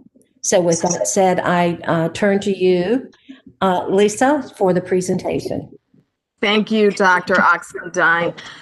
Good morning, Chair Davis and members of the State Board. I appreciate your time this morning just to take you on our just a little bit on our journey from the time we started the LATP program to our current state. And we are now called the Central Carolina Teaching Initiative. Like Dr. Oxendine mentioned, Dr. Bastian will present some evaluative data for you for our first 2 years. But I just wanted to share with you some of our struggles and some of our successes, and then many lessons we've learned along the way. Before I begin, I would like to thank Drs. Andrew Seiberg, Kevin Bastian, Tom Tomberlin, and many members of the North Carolina Department of Public Instruction for really putting up with me and answering my questions whenever I called, and to provide support to us in our work. In 2016, the State Board of Education issued an RFP for districts to initiate their own local alternative teacher prep program. And Wake County, as Dr. Oxendine said, Wake County and the superintendents of the Central Carolina region, or CCRESA, were the sole recipient of that grant and subsequently worked to establish the LATP program, now known as CCTI. We are a residency program in that our teachers come to us with no formal training in education. They're hired as teachers of record. and they have backgrounds as diverse as drafting, engineering. They are biologists and world language experts. They are university professors, engineers, and they come from the military. They range in age from 22 to 60 years old, and they have one big thing in common. They all believe they want to teach children, but everything else about them is unique. I am proud to say that we are the first multi-district alternative licensure program established by districts in the state. And it could be, I will say in the state, because I am sure it reaches further than that.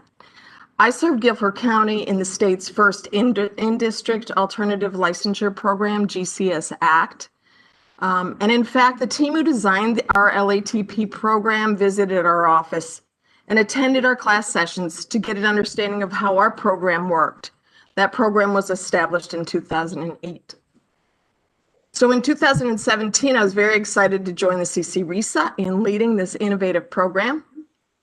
We have the unique privilege of meeting with our HR department leaders from across the region about 5 times a year, and with district superintendents quarterly. Not only have we learned much from listening to them, but they remind us from time to time that we can do difficult things. We listen to their needs, we ask for their advice, we analyze our data and reflect, and really have tried to fine-tune our support for our educators. And there are a few things we know from working with beginning teachers. We know that learning is social and thrives on human connection. We learn from reflecting on our own experiences. Our educators need individualized support. Diversity and perspectives matter, and we all can benefit from a great coach. At CCTI, our 3 main program components that we believe are critical to preparing resident teachers to be effective are support, instruction, and diverse perspectives. So I would like to share with you these 3 areas of how we have kind of developed our program in each area. So coaching, we do believe that our teachers need to be supported so that they can support our students. And this support occurs on many levels. I want to commend our districts as we see the great support that they're providing, especially at this most difficult time. Our beginning teachers tell us they feel very supported by their district and school leadership. At CCTI, we know that one-on-one coaching is an integral part of the wraparound support essential for educators to grow and be effective. Initially, the LAT program was set up as a 2-year program with a coaching requirement of 150 hours per teacher. And it was set up that the coaches would come from the districts. So this responsibility laid in our districts. And the district stepped up and assigned those coaches to support our beginning teachers. But this model was costly to districts, and there were communication gaps between district coaches and CCTI.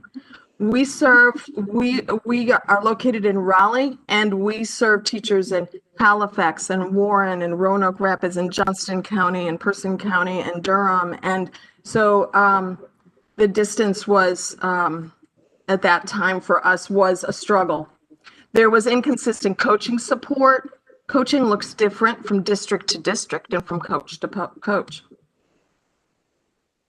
So as we moved forward, we decided to contract with a statewide coaching support program in our 3rd year.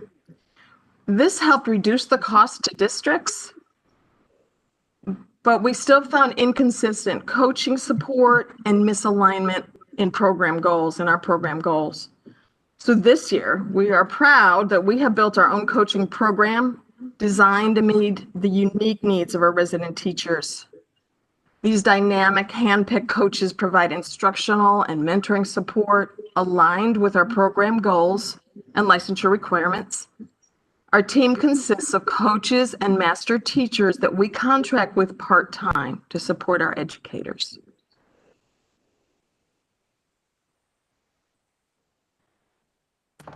The strengths of face-to-face instruction are undeniable. We meet in cohorts, and we meet in face-to-face cohorts. This essential human connection fosters a sense of belonging, strong relationships, discovery, reflection, and trust. For now, our face-to-face looks like this.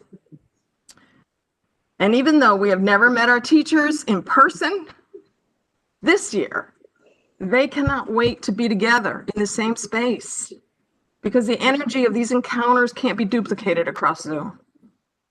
And in year one, we knew that the cohort model was powerful. And we met with our cohorts face-to-face 100%. For every class session, for every workshop, we were meeting with them. So we were driving across our region to meet with our teachers. We knew that we wanted in year one to improve the support for our exceptional children teachers. And so as time progressed, we contracted with an EC professor from a local university, as well as a local district EC expert to develop and lead our EC program. Moving forward, we hired a rock star content developer and facilitator, Kathy Saunders, who is with us today. Knowing that one size does not fit all, we offer different options to attend class. Our teachers might attend on weeknights, or they may attend on Saturdays for face-to-face sessions. We developed a dedicated EdTPA site to support our teachers as they work to complete their portfolio requirements. We added a winter cohort to meet the hiring patterns of our districts. We increased our one-to-one support for our teachers, especially this year. They really needed Zoom sessions, individual Zoom sessions, phone calls, texts, workshops.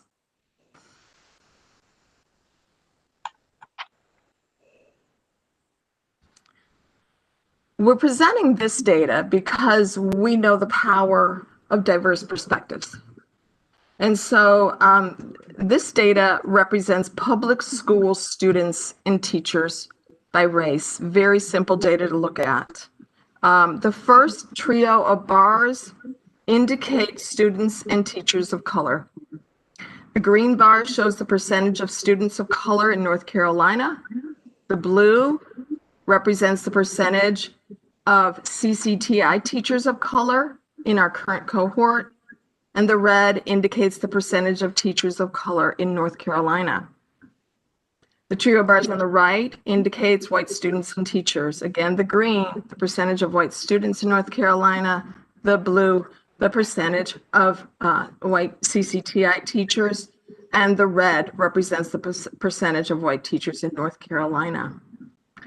Our data tells us we're reaching students in a unique way, in a way we know benefits all learners. In addition, we're committed to equity-focused coaching support for our CCTI coaches to strengthen their equity mindset. And as Kevin shares our data with you, you will see that our teachers are staying in their schools, and that matters to students.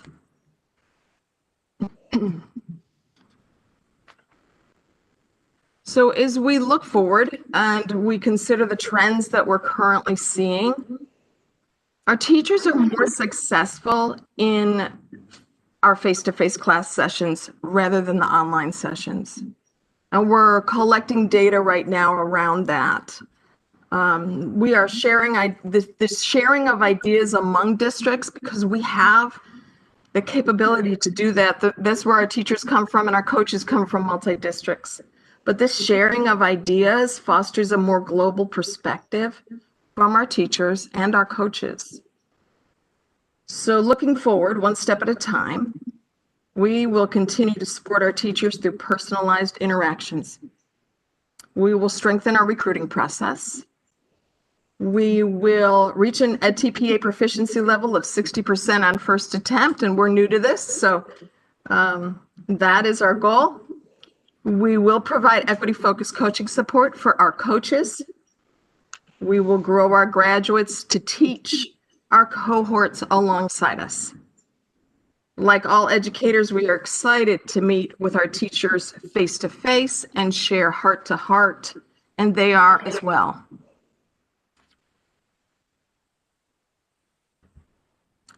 We are unique because of the things we do. We build supportive relationships and a sense of belonging.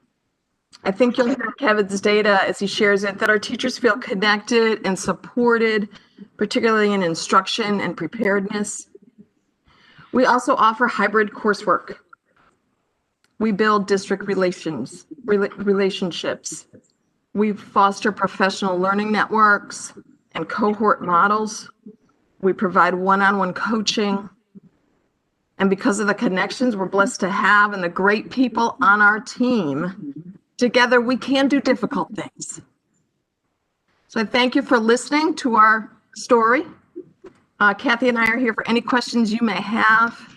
And thank you, Dr. Bastian, in advance for sharing our data.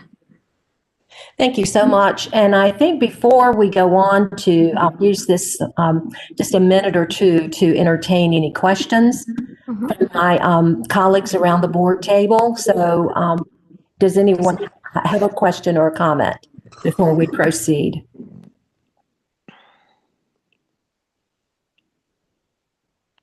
Okay, very good. I do want to highlight just a couple of points. I'm fascinated by your discoveries around coaching. It sounds like that is just kind of a legacy piece to the model. We're very excited about our coaching program, and we know that everybody needs this support, this individualized, goal-minded, and just caring, nurturing support. Very good. And your kind of rediscovery of the richness of face-to-face and all that brings to the development of a teacher. So those are very, very good points, important points I wanted to highlight before we continue on, and we will do that. I see that Dr. Bastian is ready to move on and proceed with your portion of the presentation. Thank you. So first off, thanks to Chairman Davis, Dr. Oxendine, Dr. Townsend Smith, who we've worked with at EPIC with this work as well. Certainly thanks to Doctors Tomberlin and Seiberg at NCDPI, and also a thanks to Lisa, who's been great to work with, and I really commend her passion and interest in knowing outcomes for her program and certainly wanting her program to continually improve. So just a little bit of setup here. Not long after the state board sort of issued an RFP for these programs, the local alternative teacher preparation, now CCTI in this instance to exist, right? The state board also issued a request for proposals to formally evaluate the program, and EPIC was the Education Policy Initiative at Carolina at UNC Chapel Hill was fortunate enough to receive that opportunity. And so we've been working over the last couple of years with Lisa and the program and with folks at DPI to evaluate. And so that's what I'm here to talk about today, sort of the initial findings from the first 2 years, the first 2 cohorts of CCTI teachers. So just a little bit of background on the Central Carolina Teaching Initiative. And a lot of what I'll say today, keep in mind that it's really focused on those first 2 entry cohorts. And as Lisa just talked about, the program has evolved over time. Senate Bill 599, it's no longer a lateral or alternative entry program. It's a residency program. They're changing coaching models, et cetera. So it's certainly a living program and a changing program. And so just keep in mind, we're really talking about those first 2 cohorts right now, those first 2 years, the 17-18 and the 18-19 years. Sorry, go back up just real quick for me, please. I just want to highlight a couple points here.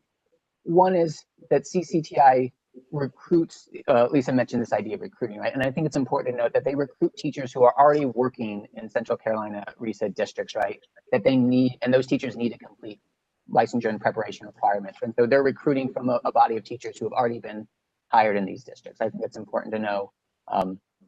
And Lisa had already sort of highlighted that in their first 2 years of existence, sort of there was 3 components to the CTI model. 150 hours of coaching, and that was really coming from district-based personnel, not the program itself. 150 hours of coursework provided by the program, and then CCTI teachers satisfactorily completing a capstone performance assessment, which is sort of now evolving over time with state requirements to be, of course, at TPA.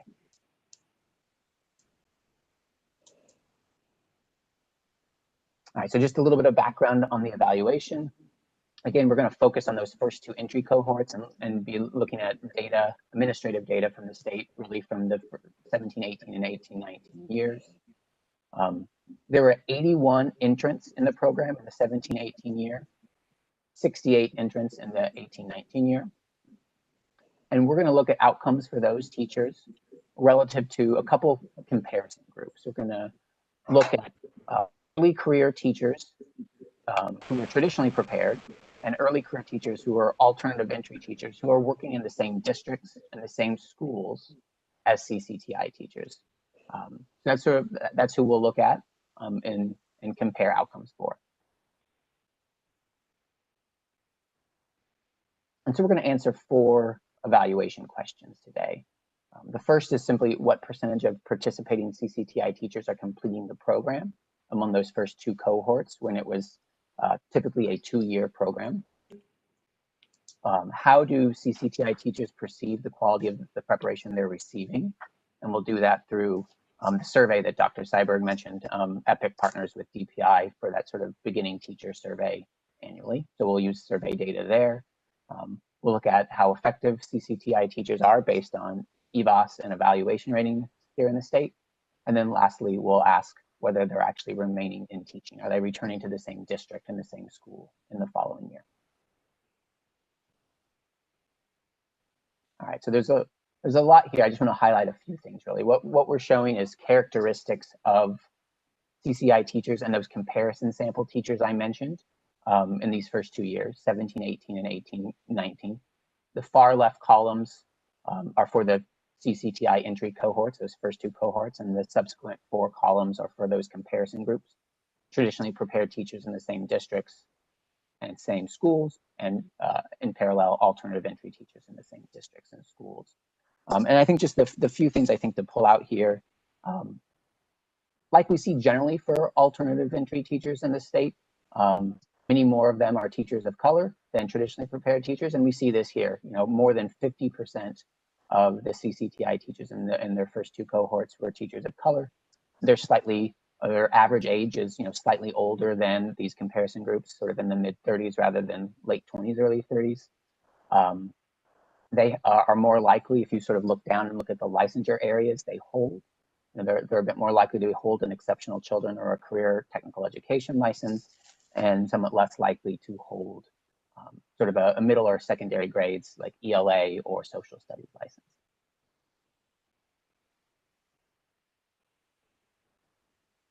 And this will give you just a brief sense of the types of schools that CCTI teachers are working in. So this is pooling data, so 2 years of data combined, the 17, 18, and 18, 19 years. On average, teachers in the first 2 cohorts for the CCTI program are working in schools where about 58% of the students are economically disadvantaged. A little bit more than 2/3 are students of color. Average performance composites of these schools is 47%. And, you know, nearly half, close to half, 45% of these schools aren't meeting growth in the given school year. Of course, because the comparison groups are largely taken from the same schools or same districts, they're fairly comparable school characteristics to the CCTI teachers. And of course, that's by intention to get more, to have more similarity there. But I would note that that second column, traditionally prepared teachers in the same districts, you know, do tend to be working at schools with fewer economically disadvantaged students, fewer students of color, higher performance composites.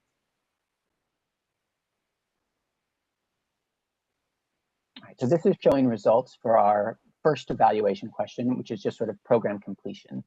And again, so this is program completion here is those 3 components. They did the 150 hours of coaching, the 150 hours of the face-to-face coursework, and then the satisfactory completion of that capstone performance assessment that was at that point designed by the program. The left pie chart shows the 17-18 cohort, and the right pie chart shows the 18-19 cohort. And you can see, you know, in the first cohort, more than 3/4 program entrance completed all requirements. And I guess even a little bit more detail. So that's 62 completers out of 81 there in the first cohort. And 47 of those have already passed all their licensure exams in the state as well.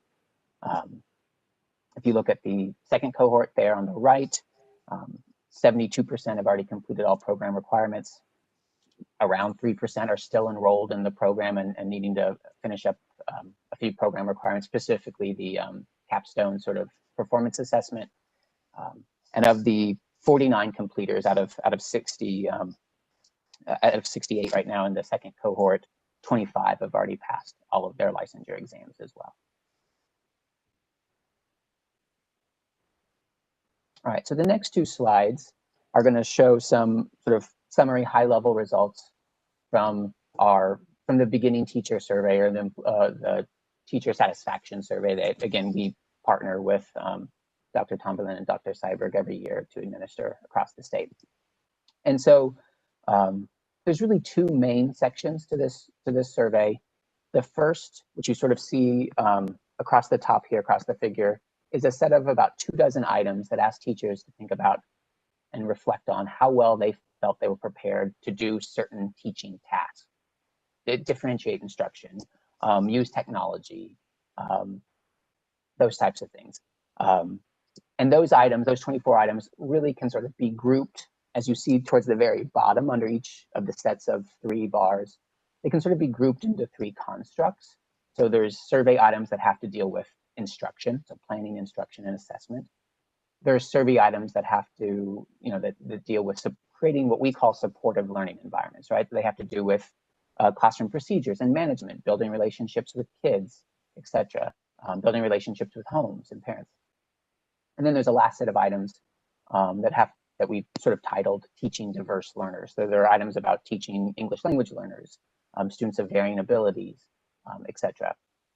So what we see here is CCI teachers who took this survey. These survey data are from the spring and summer of this year, the 2020 year.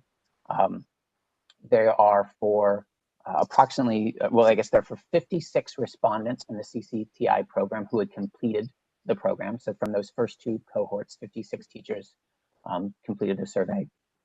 And we're comparing their responses to traditionally prepared teachers who are taking this survey and other alternative entry teachers who have either finished or are very close to finishing their alternative entry program. And what we see here is that among respondents, and I say that sort of rather intentionally, given the idea that people certainly can choose to take this survey, and you don't sort of know who's choosing to take it or not at times, in terms of differences between them. But among respondents, CCTI respondents felt very good about the quality of their preparation here, where 4 means well, 5 is very well. They're at 4, above 4 for all of these, and statistically higher in most tests, statistically significantly higher in most of these tests here than traditionally prepared or other alternative entry teachers. So then there's that second section of the survey I mentioned that has to do with opportunities to learn in a program. So you can sort of see the main question stem there is, in your preparation program, how much opportunity did you have with the following?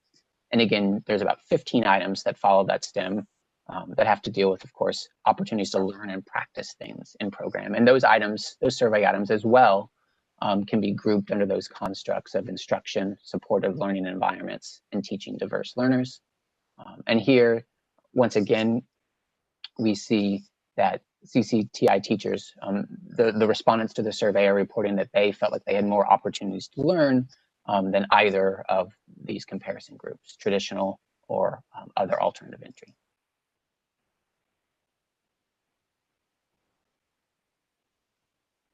All right, so there were 2 ways that we looked at teacher effectiveness or teacher performance. One is the state's evaluation system, and across the top there for the columns, you see the 5 professional teaching standards, from leadership to reflecting on practice.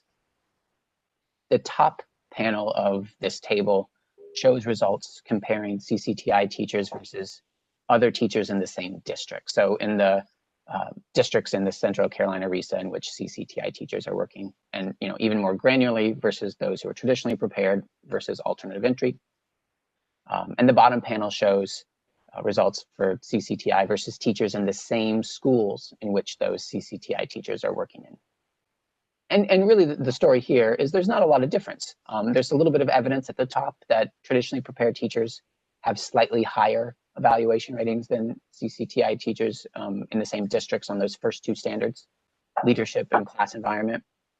And a little bit of evidence at the bottom that CCTI teachers have slightly higher evaluation ratings than other alternative entry teachers working in the same schools on three standards: leadership, content knowledge, and reflection. But these differences are, pretty modest in size.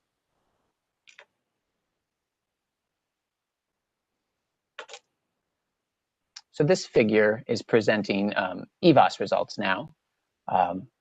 And the top bars are showing CCTI versus traditionally prepared teachers in the same districts or schools, those same groups that we've talked about before. And the bottom, CCTI teachers versus other alternative entry teachers in the same districts or schools.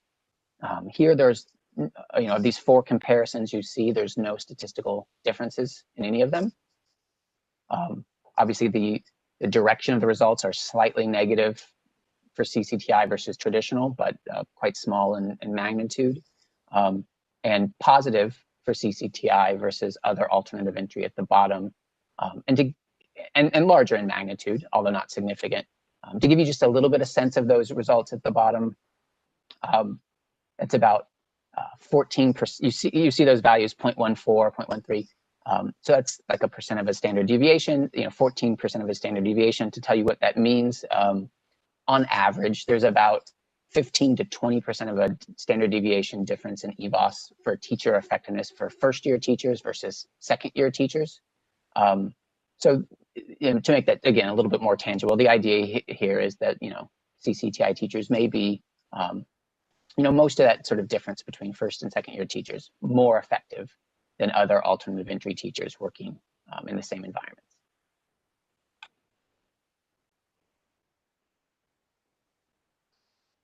So the most robust, in some ways, results we have right now are and Lisa mentioned these in her presentation, is teacher retention. We have two retention outcomes we're interested in: whether a given teacher is returning to the same district in the following year, and whether a given teacher is returning to the same school in the following year. For the 17-18 CCTI cohort, we can look at this twice. Do they return in 18-19, and did they return in 19-20? For the 18-19 CCTI cohort, of course, we look at this once. Did they return in 19-20? And here, we see evidence that CCTI teachers are more likely, in all comparisons versus other alternative entry teachers, they're more likely to return to the same districts and same schools. And we also see that they are more likely to return to the same districts and schools than other traditionally prepared teachers who are working in the same schools as them. To make one of these examples a little bit more tangible, that you can sort of look at that purple bar with the 11.6 above it. And this is saying, if you scroll down just a tiny bit for me, please, just so I can see the legend. Perfect. This is saying that CCTI teachers, controlling for some characteristics about schools, are 11.6 percentage points more likely to return to the same district in the following year than other alternative entry teachers who are working in the same school as them. So those are pretty robust and large in sort of magnitude or size.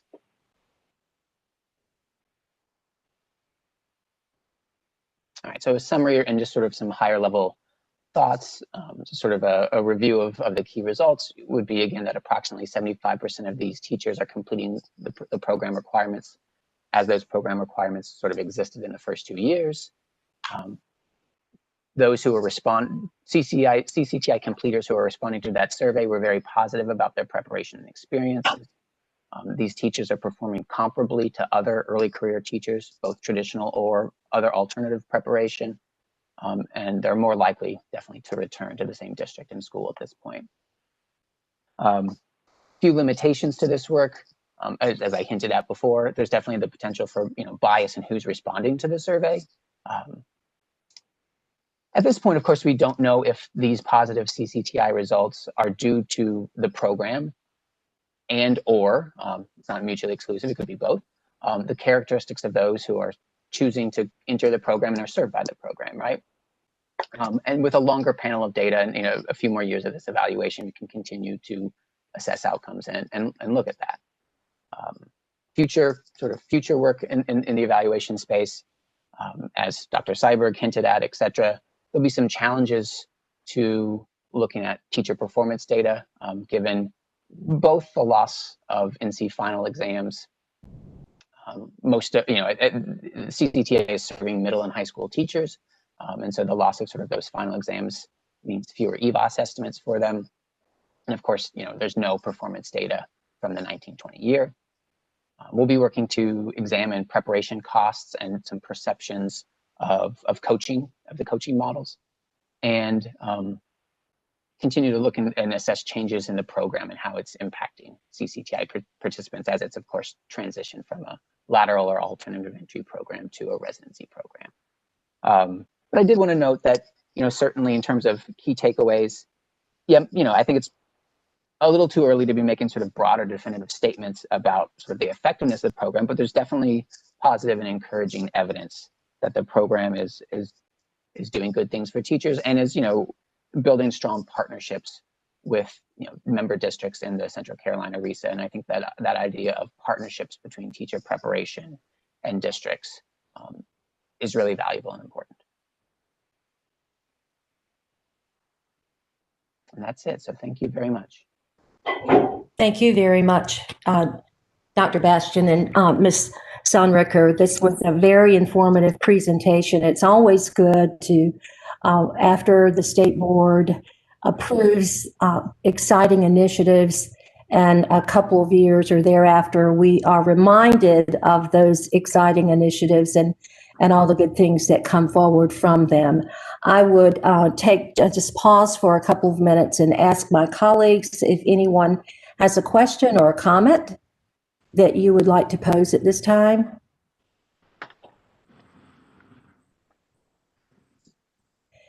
Well, all the best to you both as you continue to do this great work, working with future teachers. We need them so desperately in North Carolina, the exciting things that you've learned about the value addedness of coaching. And even though I heard Dr. Bastian say not any major epiphanies, except that I would venture to say we learned so much about the value of grassroots initiatives in the area of educator preparation. And I think that's my one takeaway from the presentation today. When our districts are partnering with other agencies to grow our own and all the richness that we learn from what it means to grow our own. So I just applaud all that you're doing in that regard and wish you well.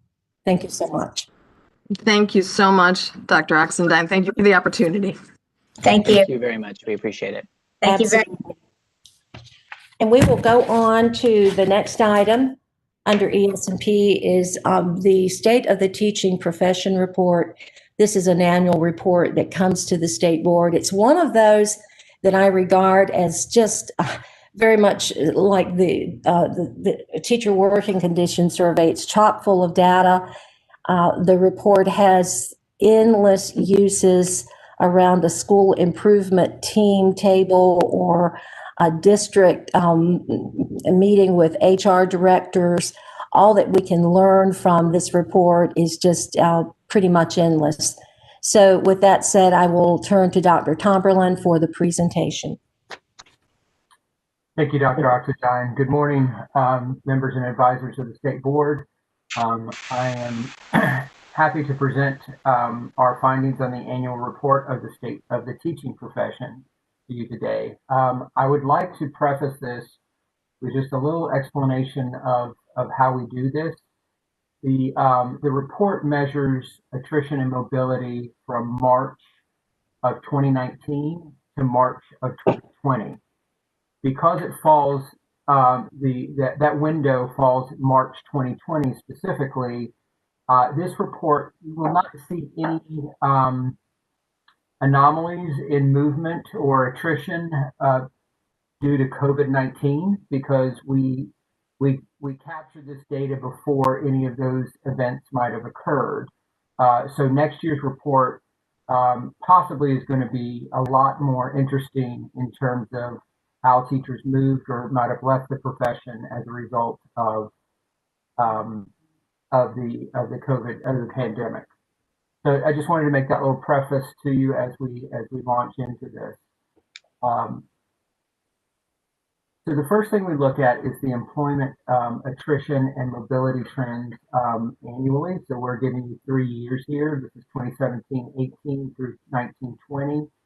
And as you can see, the attrition and mobility rates for the state remain surprisingly consistent from year after year. From the 18-19 report to this year's report, we saw 4 fewer teachers leave the state. So out of 7,000, that's a really small movement. Doesn't register on our 10th place of the percentage. So teachers are not fleeing the state of North Carolina, are not leaving the state at alarming rates, or it's not increasing relative to prior years. Nor are teachers more actively mobile, moving from district to district than we've seen in the past.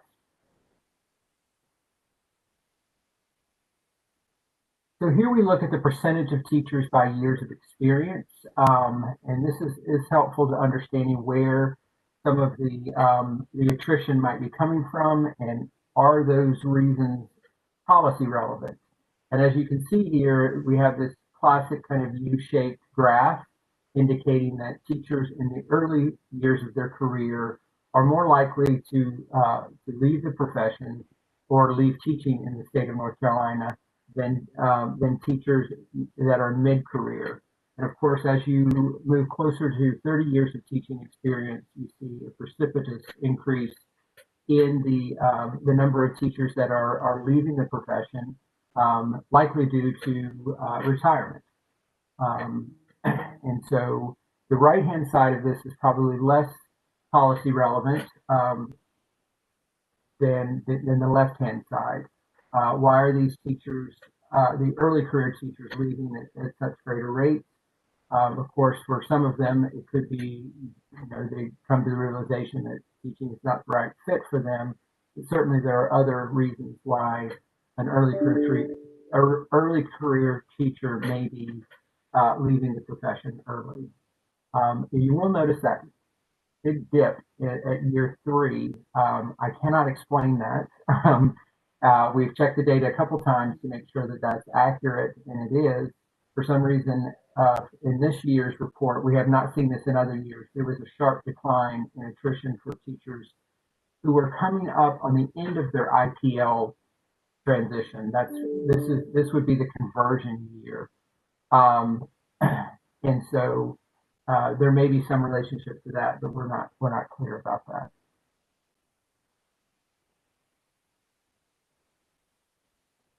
So here we see the attrition by teacher category. So we look at a lot of different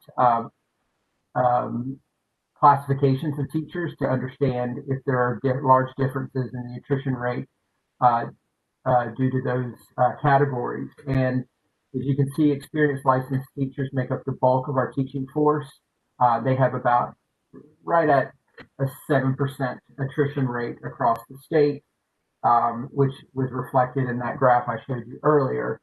So that's essentially your comparison group here. And then you look at beginning teachers and you can see they have a 4 percentage point higher attrition rate than their more experienced counterparts. And so that is always an issue of concern for us. How much could we reduce that percentage through more targeted supports in the early career of the teaching profession? Then we look at Teach for America. This is a notoriously difficult group to capture. They're not expressly identified in the licensure system as being TFA until they to convert the license. And so we always struggle and we rely on the districts to report that out. Those numbers may be smaller than what's actually present in the state.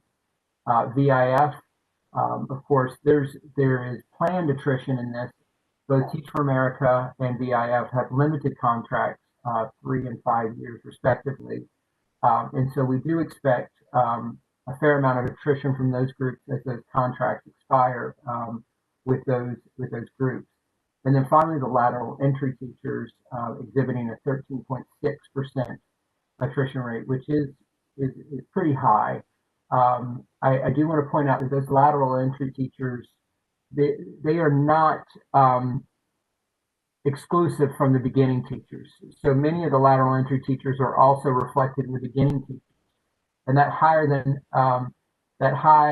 attrition rate could be an indicator that it is our beginning lateral entry teachers that are leaving the profession at greater rates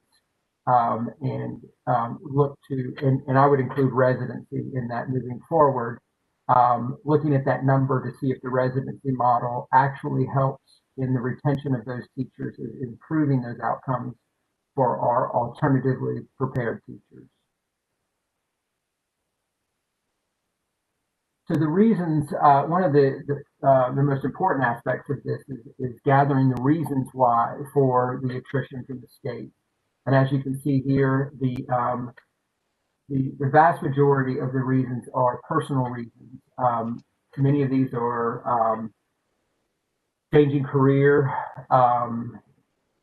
resigning to take care of family, family responsibilities, the large group of this, moving to another state. Many of our teachers would be considered the secondary profession within a family, especially in a two-income family. And so oftentimes the primary wage earner may get another job and the teacher has to leave as a result of that. So these personal reasons, some of them may be policy relevant, others may not be so much. And then you have initiated by the LEA. This includes dismissal or failure to meet the requirements of the license in order to convert. There are many reasons within this of why it's initiated with the LEA. These may be less affected by any policies from the state because we rely on the LEAs to monitor and the quality of the teachers that are working with them and helping redirect those that may not be as effective to another profession. So this may be what we call good attrition in some cases. And then you have beyond the control of the LEA, these are things like retirement, or the employee may suffer a long-term illness and need to leave. These are things that just that can't be addressed by either the LEA and more likely by the state. And then the other reasons category, things that just don't fit in here. We do try to capture some narrative around this for every year to see if there are reasons. If there are reasons that do fit in another category, we do recode those.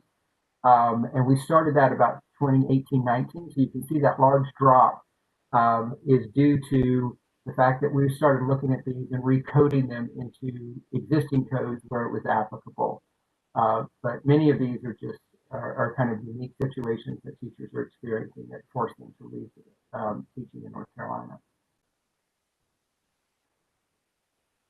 Here we're showing you the teacher attrition by the regions. And if you think of the state as 3 large geographic areas, you have the mountains, the Piedmont, and the coastal plain. You can see a trend in these data. The coastal plain schools exhibit a higher attrition rate than either the Piedmont is more in line with the average, and then in the western part of the state you see lower than average attrition rates. So this is information that could potentially be helpful to our RCMs in their communication about strategies of retention, particularly in the West and the Piedmont. How can those strategies make their way over to the coastal plain districts and see if there are areas of improvement or best practices that can be communicated across those regions. So the vacancy rates for North Carolina schools, the LEAs had until November 30th to report this. As you can imagine, they are overwhelmed with a lot of things. We tried to be compassionately stern with our requirement to get these data into us. I can report that as of Wednesday, we did get this completed. Rather than update the slides for today's presentation at the late hour, we decided we will send you those updates in a Friday update so that you can review all those vacancy rates. I can tell you some numbers just for your information.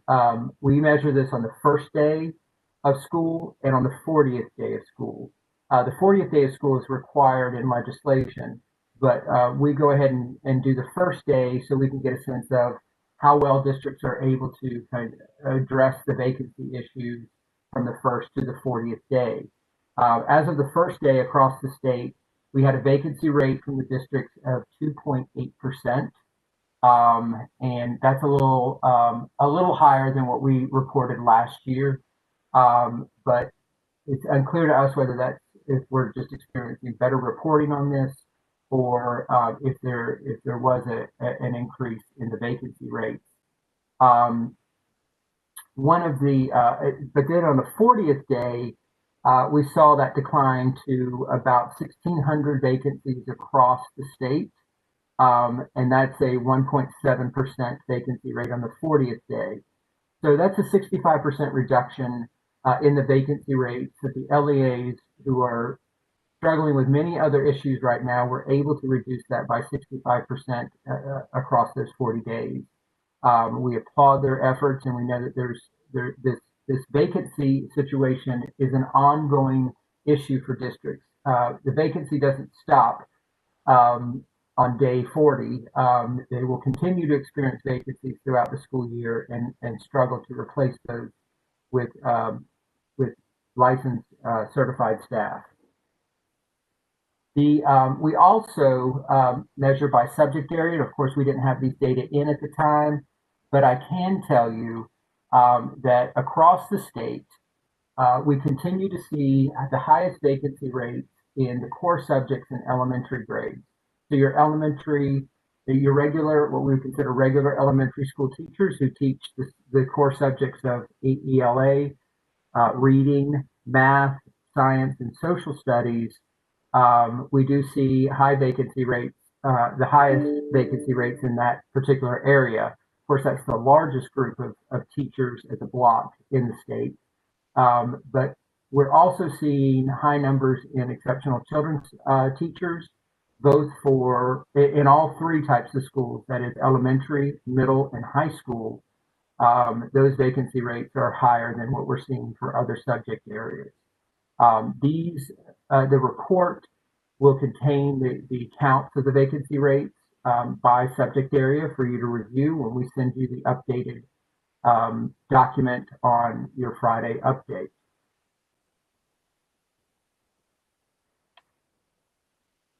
As you heard from Dr. Seiberg, this year we were able to get these data together chiefly because there were no effectiveness data for the 1920 school year. Part of this report looks at the effectiveness of the teachers who are leaving the profession and those who remain. And we're always encouraged to know that those that remain in service of our public schools on average have higher EBOS ratings, effectiveness ratings, than their departing counterparts. Unfortunately, we're not able to present these data today, but because of that missingness of that data, we were able to get this report together in its current state, and we will be able to meet the December 15th deadline for reporting to the JLAOC. But once we return to a state where we are able to measure effectiveness for our teachers, we would request that the due date for this report be extended to April 15th to give us time to receive those effectiveness data and incorporate them into the report and get it to the board in time to meet the deadline. And that is all I have for the report this year. I'm happy to take any questions on it. Thank you, Dr. Tomberlin. So let me make sure that I'm clear about the change in the date to the April 15th to go into effect 2022. You are asking the board to approve that you make that request to the JLEOC. Is that correct? That is correct. Very good. Wanted to be clear on that. Board members, do you have any questions about the report itself, the data presented, the implications presented by Dr. Tomberlin? I'm very impressed with, I hope I've heard this right, the ability, the difference between the day 1 vacancy rate and day 40 vacancy rate. I think I heard you say it was about a 65% reduction. Is that correct, Dr. Tomberlin? Yes, ma'am. I cannot verify that it was those same vacancies that were reduced. What often happens here is that a vacancy on day 1 is resolved, and then a new vacancy on day 2 appears. So it's still a vacancy. Yes, but I can't say it's the same positions that were filled. But definitely, you're seeing a reduction in the vacancy rates. That is amazing, considering all that COVID has placed on all of us, especially our HR directors and superintendents and principals. That is, I'm in awe over that piece of data. Thank you for highlighting that. Absolutely. Other questions? If not, then we will proceed to the last item under ES&P. This is the update on driver education reform. This is going to be presented to us by Dr. Carl Logan and Ms. Tanya Easterwood. This is a continuation of a previous presentation. The work is a result of a study that was done by the Office of State Management, Budget and Management, included in that study, or the study may have been solely around driver education. I'm not sure. I do know that driver education was a component of the study. The review does reside in Session Law 2011-145, and there are 3 outcomes of the study as it pertains to driver education reform. I will stop at that point, and I see a traffic sign anyway in front of me, a traffic light, red. And I will turn the presentation over to Mr. Logan and Ms. Easterwood. Thank you, Dr. Oxendine. Chairman Davis, Superintendent Johnson, Committee Chair Dr. Oxendine, Mrs. White, and board members. Thank you again for the opportunity to share this update of the state's teen traffic safety education program. We trust that all of you and your loved ones are safe and sound during these tremendously challenging times. And we're sure that all of you are aware that our program has not been immune to the challenges of this pandemic, as we received an abundance of inquiries to the program prior to reopening. We had a rocky spring and summer, producing tremendous waiting lists for students. However, thanks to this agency's leadership when working with this board and other state agencies, including the General Assembly, the program is back on the road safely in almost all the districts. If we were to see a show of hands, I'm sure that we would see 100% of us will operate a motor vehicle or be a transportation road user of some capacity today. In other words, each of us are guaranteed to be affected by the administration, guidance, and oversight we provide to the districts. Since our districts provide foundation of traffic safety to nearly 120,000 students as road users, and 85,000 of them visit the license offices annually. This presentation again will, as Dr. Oxendine stated, will serve as a follow-up to our May 2020 report and to support the recent budget requests. Our journey has been a long and arduous one, but The lives of our teams have been at the forefront of my team's minds every step of the way. And let's not overlook the key to making the best program possible, the teachers. We're going to provide you a brief overview, and then we will segue to the report of a major milestone. And then lastly, we'll discuss our program's needs as we shift from reactive to proactive as it pertains to administration, oversight, and which includes alignment with the State Board of Education strategic plan, as well as other appropriate initiatives, and meeting the expectations of our state and national road users. Although we recovered these in May, I'll refresh your memories just to support the transition. The national standards use 5 areas on the left as organizational purposes. At the top of these columns are the recent studies that Dr. Oxendine mentioned, requirements for the program. We aligned all of these to ensure that we were addressing all the needs. Next slide, please. This slide is a cumulative checklist exhibiting all the progress. Very quickly, I'd like to highlight 3 particular areas on this chart. We have a statutorily required staff to oversee the program consisting of 6 persons who boast significant local and state leadership and expertise in all the areas needed to support the local programs. There are 4 full-time employees, and 2 others are contracted retirees serving as subject matter experts and teacher training. Our teacher certification program, or STEP, is in full swing and currently has over 70 new teachers and mentors in training. And then this will bring us to our latest milestone on this journey. Considering all the recommendations and from every statutory required study, national standards, and after 18 months, on behalf of our team, I'm so excited to announce a new digitized state-specific curriculum.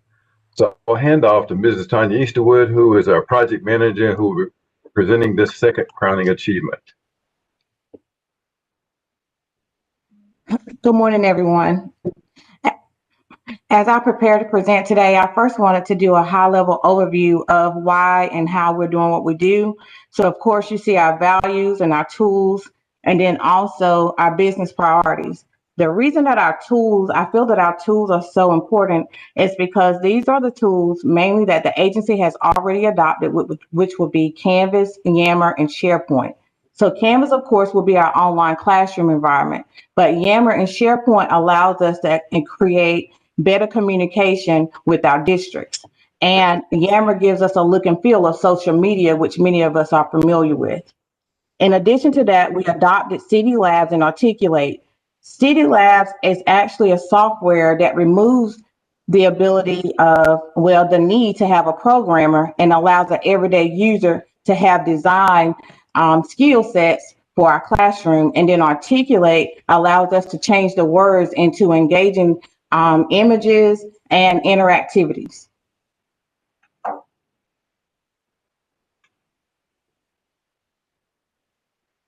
So our safety, traffic, and education program called STEP, this is our licensure program for teachers. So for our recruitment this year, we wanted to increase that, and we actually leveraged the superintendent's weekly top 10. Once we leveraged that communication avenue, we received over 300 interests from the teachers. With that, that allowed us to have enough enrollments for our entire 2021 year. We will be graduating our first mentors this semester. The mentors in this program will assist the LEAs and new teachers with onboarding and completing their student teaching components of the STEP program, which is their behind the wheel and their in-classroom demonstrations. In addition to that, we have paraprofessionals that are graduated this semester also. Their role is critical. And the reason why this is critical is with COVID hitting the way that it did, it now allows us to increase the enrollments for the classroom phase of driver education. And many of the counties and driver education teachers were not able to teach due to the COVID pandemic. So this teacher course is a game changer, not just for North Carolina. Believe it or not, we have actually received a lot of interest from other states as well. So our new curriculum. So we were working on the student digital curriculum to pilot actually in the fall. Well, of course, plans never go as we think, and COVID pushed us into another unknown area. So what allowed us to do is our pilot began early on, and we have adopted 5 counties. That would be Catawba, Johnston, Lee, McDowell, and Orange. And for us having the ability to leverage these particular counties, the uniformity of this particular course has been received greatly. It's really the digital content, because what this now does is the content is standardized for everyone who will take the course. However, the teachers get to focus on the creativity with leveraging the resources and activities that we have already placed in the course. With them utilizing these techniques, it allows them to customize the learning experiences for our students and put a high focus on road safety. We are currently using a driver education instance of Canvas, which allows all of the content to be in one location, which is critical because this is where the data will reside.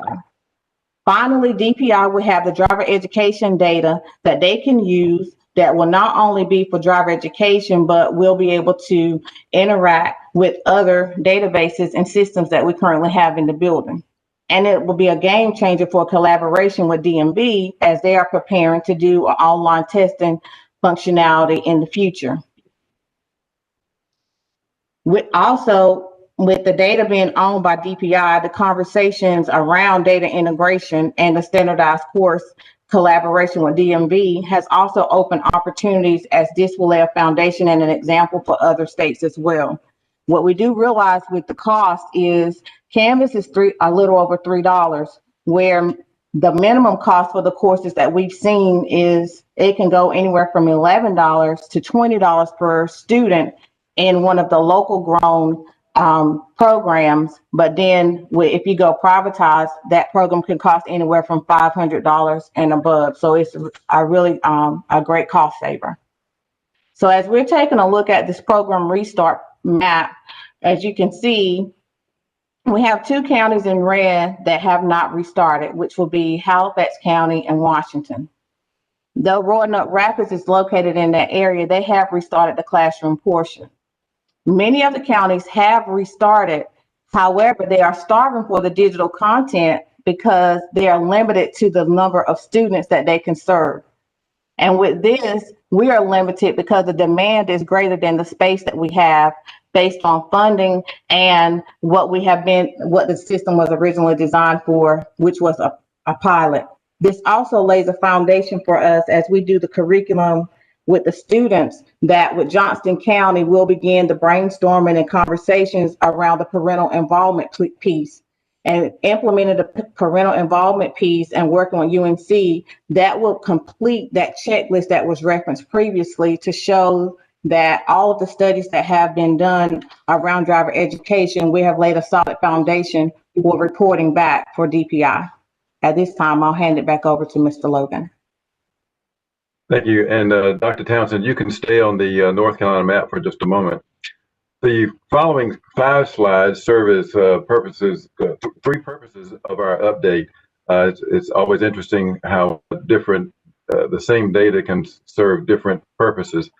So as I stated, the purposes of this update, as they are indicative of what a better method of data collections can do from a single learning management system. And it will also show why a quality driver program supports the local communities, in addition to increasing traffic crashes and fatalities, and also support the state and local initiatives such as Leandro. In this map, you will find that the update of the COVID reopening process is Tanya as of November 10th. But please don't be misled by all the green that you see on here. As Tanya mentioned, the districts are starving for some type of assistance with providing digitized or virtual classrooms. So please be reminded this project initiated prior to COVID, but the implementation project needed to be fast-laned as COVID hit us in the spring unexpectedly. We sincerely thank the PSUs for their responses and patience during this process. And we do know that several boards of education use this data to support their decision-making in the reopening. So now for this graph, we are going to see here that the AAA Foundation presented a recent, the AAA Foundation conducted a study which was presented at our advisory committee meeting back in February, I believe it was. The UNC Highway Research Center presented us with this data.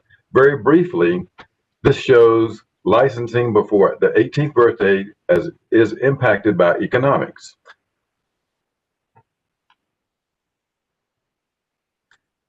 This graph, also shared with us by the University of North Carolina Highway Research Center, also shared this chart to show the to demonstrate the study of new drivers by age and race. Such data analytics would enable DPI and other local districts to direct our focus. The logical takeaway is that economics impacts licensing, which perpetuates and exacerbates the current circumstances surrounding students of color. We certainly look forward to the guidance by the agency through Dr. Emery. State and local crash statistics can be provided and linked into appropriate by appropriate sources such as NCDOT, North Carolina Vision Zero, and be readily available to students and teachers. Teachers will be able to adjust their focus to combat the local and regional needs. And regarding that note, at our November 2019 Advisory Committee meeting, we invited 2 districts to share their very effective parental involvement programs, which were supported by the Governor's Highway Safety Program. It was Johnston County and Robertson County. During those presentations, I was moved deeply by several comments made by the presenters. One in particular was a young lady from Robertson County who stated this: "We want to be involved in the teaching process." That just stuck with me, and it helped to guide us during the creation of our new curriculum. You can learn from children. The next graph indicates the current ethnicity breakdown of our 1,310 teachers. There were 1,251 teachers from our teacher survey. Shows that 63% of our teachers are white, 27% are Black. Not shown on this is the fact that 5 districts in our state have over 50% of the total number of Black teachers. There are 18 Native American teachers, all in one county, 3 Hispanics, and 59 teachers have not responded. All of this has brought us to the proverbial fork in the road, which we present to you for discussion. Will it be status quo, or will we shift from reactive to proactive and continue to build on the framework of the many recommendations by statutory requirements and national standards which have brought us here today? Our team has identified 2 keys for success, which are noted here as targeted priorities. A learning management system, Canvas, managed and supported by the DPI driver education team, and a regional support team using the superintendent's model, where we plan to have a subject matter expert in each one of the state board ed regions to provide administration oversight and professional development and coaching of new teachers. The following information will serve as support or follow-up to the recent budget request submitted by the Finance and Business. The top priorities: curriculum and technology project. We averaged serving 120,000 students annually, or 85% of the 140,000 students that we have listed for the state. They are public and charter, private, federal, and homeschool students. They are located in approximately 1,000 schools or locations around the state. The cost to fund this project is $448,000. How will this impact the districts, you ask? 2 line items in the 2019 and 2020 expenditures report coincidentally offset this cost in software and textbooks.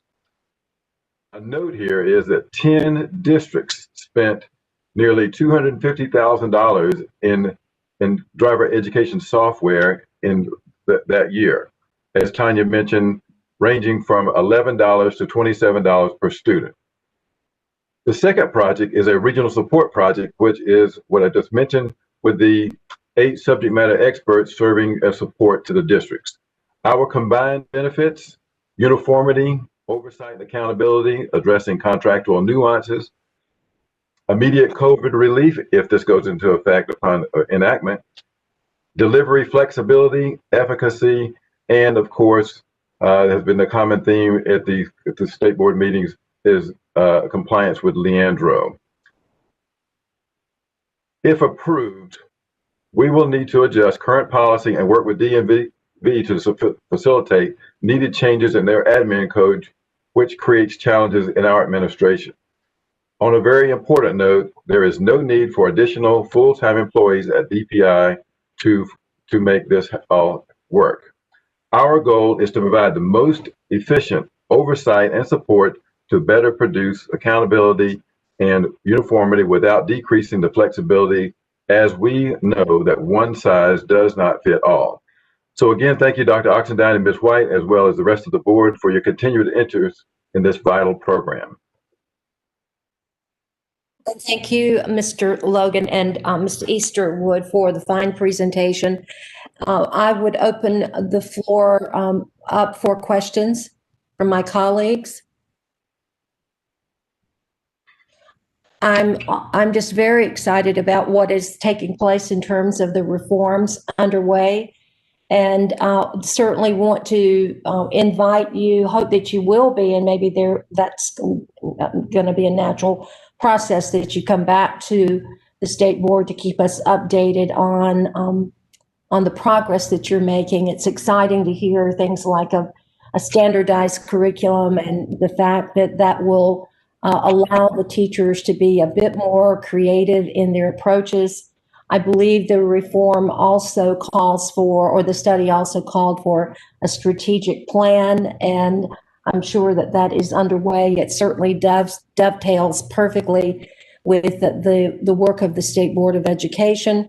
I suppose my one question, going back to Mr. Logan, if you go back to the final slide before the question mark slide, are these needs that you are articulating to make sure they become part of our budget? Yes, these two projects, as I mentioned, the learning management system, we calculated that we need about approximately $448,000, which will supply us with access for 85% of the students, which account for approximately 100% of the students who are interested in the program annually. And also the, I guess you would call it salaries for the subject matter experts who were serving in the regions to support the districts. These subject matter experts, we feel that would be best to have retirees to cut down on the costs of employees, provide employees, and they would also give us the expertise and the experience in assisting the districts and providing mentorship for the new teachers as they graduate the STEP program. Okay, very good. I just wanted to make sure I cross the T on that particular frame so that it can be addressed appropriately in terms of a budget avenue. Thank you very much. And if I have no questions or comments from my colleagues, that is a discussion item, ES&P 4, a discussion item. It will return to the state board next month for action. And Chair Davis, that concludes ES&P for December. Thank you, Dr. Oxendine. Before we take a break, we want to return to an item of discussion yesterday for an update. That's SLA 2, Every Student Succeeds Act. And I'll turn to the chair of the SLA committee, Ms. Kamnitz.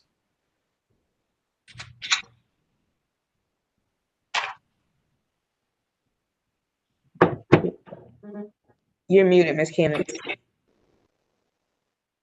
Sorry. Thank you, Chair Davis. We do need to return to a couple points that were part of our SLA discussion yesterday. First, I've asked Mr. Tom Zico, who is General Counsel to the board, to address the question that arose regarding the board's ability to change the requirement that a student's EOC or CTE exam grade counts as 20% of his or her final course grade. If you look at the documents that are before you now, the very first one is a detailed explanation of the situation as of right now with this 20% rule. But I'd like to ask Mr. Zico to just briefly give us a clarification of where we stand. Mr. Zico. Ms. Gamitz, Mr. Chair, members of the board. The obligation to include end of course results as 20% of a student's final grade is included in a rule that you approved, which is numbered 16 North Carolina Administrative Code 6D 309. That obligation to include the end of course as 20% of a final grade originally arose in the board policy test 003 after the Supreme Court affirmed the General Assembly's authority to delegate to the Rules Review Commission review of state board policies and rules. The legislature adopted a couple statutes, a couple laws that conferred rule status on the board's existing policies and authorized the board to move those policies through the rules review process to permanent rules in accordance with certain deadlines. So in June of 2018, those rules became, all the board policies became rules. Thereafter, the board complied with all the deadlines in the legislation, and the last act was an act that the board took in May of this year to approve Rule 6D 0309 as a permanent rule. That rule is currently pending before the Rules Review Commission for approval. However, it remains an operative rule of the state board. We expect that the Rules Review Commission will consider it for approval in its January meeting, and with the help of the Rules Review Commission staff and our continued work on the technical aspects of that, I expect that rule to become a permanent rule in February of 2021. Did you have other questions about this? So, Mr. Zico, the board has the ability to change board policy, but a rule is a different thing. Is that correct? We cannot quickly change a rule. You can propose changes to rules. One of the consequences of policy is subject to review by the Rules Review Commission is that the Rules Review Commission can reject, or what they say, return proposed rules to the board. There is an emergency rule process whereby if the board enters certain special and specific findings regarding threats to public health, that the board can propose an emergency rule that will become a rule, but there's a complicated process that accompanies that. The board has to simultaneously approve a temporary rule. The temporary rule also has to carry with it special and specific findings regarding serious threats to the public health. The emergency rule would be in effect until the temporary rule is reviewed. The temporary rule would be reviewed in 60 days. The Rules Review Commission can reject the temporary rule. If the Rules Review Commission rejects the temporary rule, then the emergency rule ceases to have the effect of a rule. Obviously, the board would have recourse to the courts, but the effect of all that is that the board no longer has the range of discretion that it had when it was adopting policies.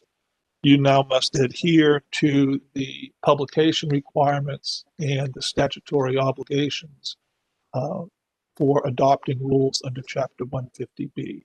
As a result of that, both the time for adopting the rules and the life of the rules that you adopt are more difficult to determine.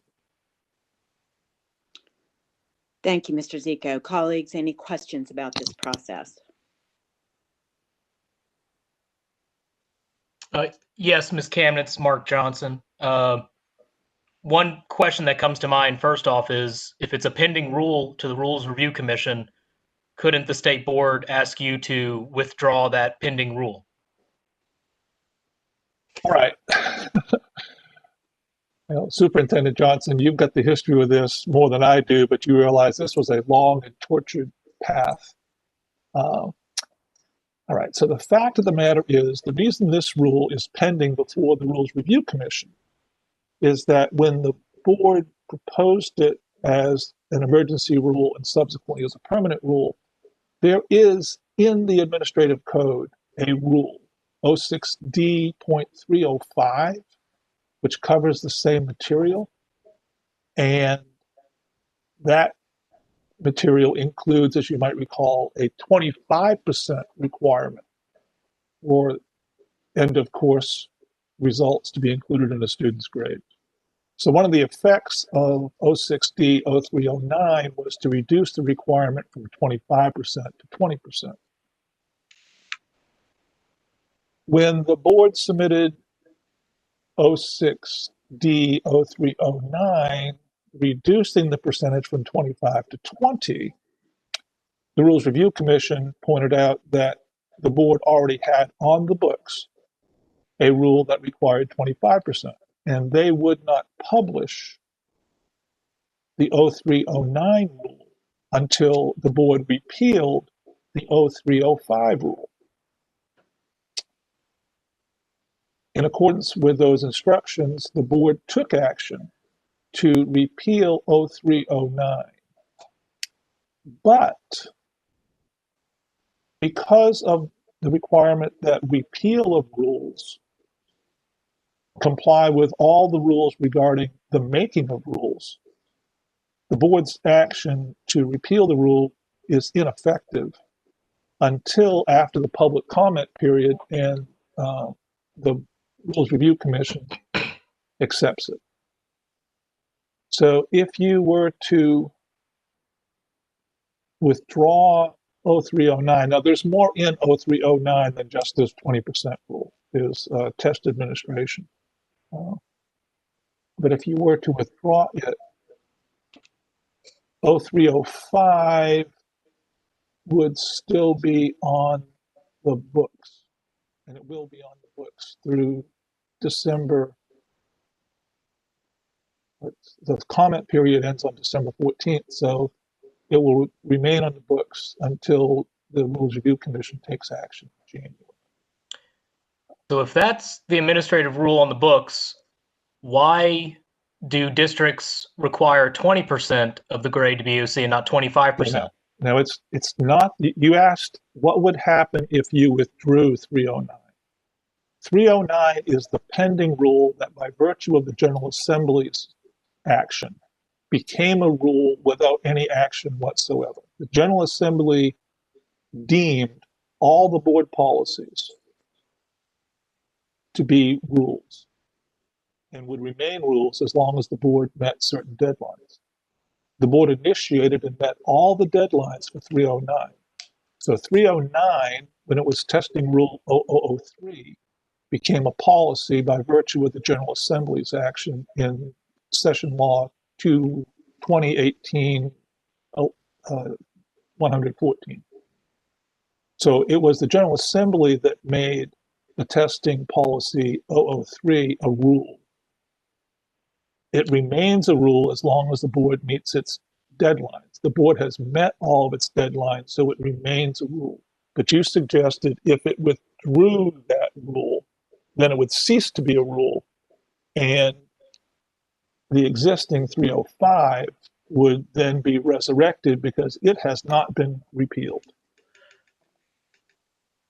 I think I might have found where the problem is. Are you looking at Session Law 2019-154?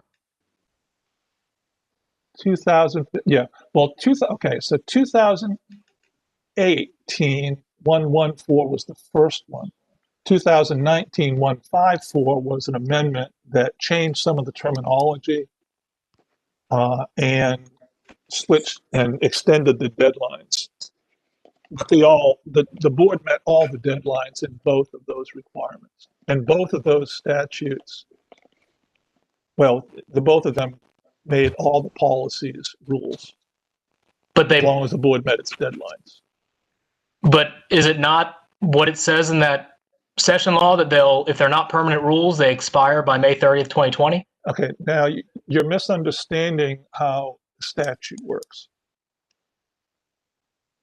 The board has an obligation to notify the public of its actions. So the first thing the board did was publish the rules as emergency rules and notify the public of its right to comment. Then after the public comment, the board adopted the rules as permanent rules. And that's the last obligation the board had. So it is a permanent rule as adopted by the board. It's when the Rules Review Commission approves it that it will publish it, but it still is it is a rule now. So it's I am sorry. This is extremely confusing. And I have a feeling we probably have a lot of confused board members. So basically it's a permanent rule because the state board says so, but they could withdraw what they say is a permanent rule for 25% and their pending rule for 20% and not have this be an issue for this year. Could the board withdraw the rules? I mean, none of them, you just said none of them are. It can't withdraw 305. It has to repeal 305 because 305 is a permanent rule. It's been published in the administrative code. So that means the state board has to tell districts that they have to make these grades count for 25% of the test, and everyone has to go in and take the OC because that's in the state board's permanent rule too, right? I mean, I think, I don't have the rule in front of me, I'm sorry, but I'm pretty sure in the rule it's more than just the 25%. It's also saying that everyone has to take the OC. Right, as I said, there are many things in this rule other than just the 20%. So the state board has a rule that says that everyone has to take the OC. Yes, that's the legislature requires that, yes. Well, not everyone has to take, the people that take the courses have to take the EOC. Right, but everyone, and no, I don't think the legislature requires that. I don't think it's in state law. It is in this rule, though. In this rule that we're citing, that the state board is saying they're obligated to follow, the grade actually has to be 25%. The EOC counts for 25% of the grade, and it says that everyone who takes that class has to take the EOC. The rule does say that, yes. The rule does say that.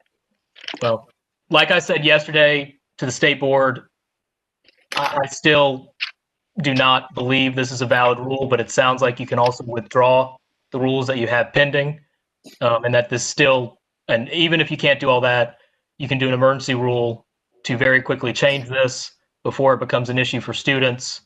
And that is something that then has a timeline that will probably spare students from having to do this before the Rules Review Commission even takes it up.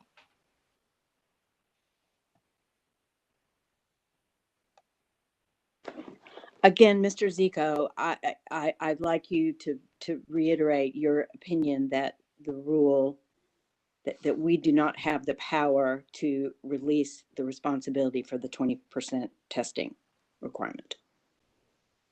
Is that correct? It's how you, okay, so it's how you phrase things.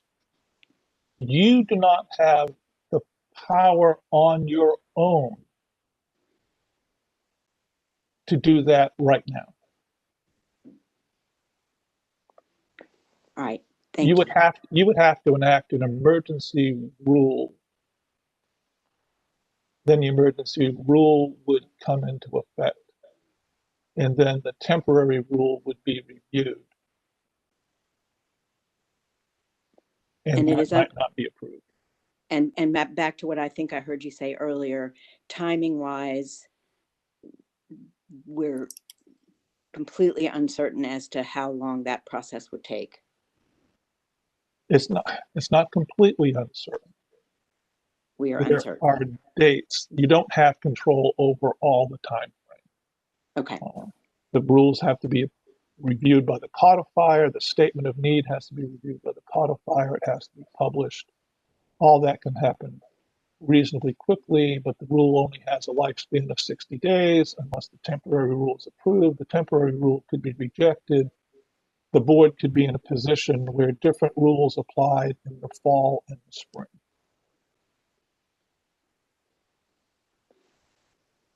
Thank you. Any other questions for Mr. Zico? Yes, I think this has become very complicated, but it does sound like what you're saying, Mr. Zico, is the state board could do an emergency rule right now. It would be in effect for at least a certain amount of time before the Rules Review Commission either takes it up or doesn't. And that emergency rule, say they did it at their first meeting in January, could cover any of the exams given in January. Yeah, Mr. Zyko, I believe the answer to that question, as you stated before, the result could be that an emergency rule applies to students in January that then is no longer in effect for the spring of the year. And so some students would be under the effect of an emergency rule and other students would be in effect under the rule that's ultimately approved by the Rules Review Commission. I think what this discussion shows is the merits of the consensus that the board built yesterday. And that is that our first step in determining what's best for our students is to seek a federal waiver of the 95% participation rate along with accountability. Once we have an understanding of whether we're going to gain that 95% participation rate, then we should consider what's best in terms of the 20% grade issue. Mindful of the experience we had last spring when we enacted pass-fail policy, that affected students differently. Some wanted to grade, some did not. We're in a very similar situation now.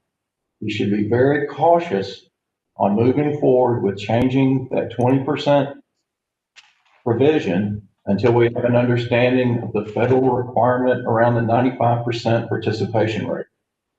That was where we were yesterday. I think that's the same place we are today. Ms. Camden. Thank you, Mr. Chair.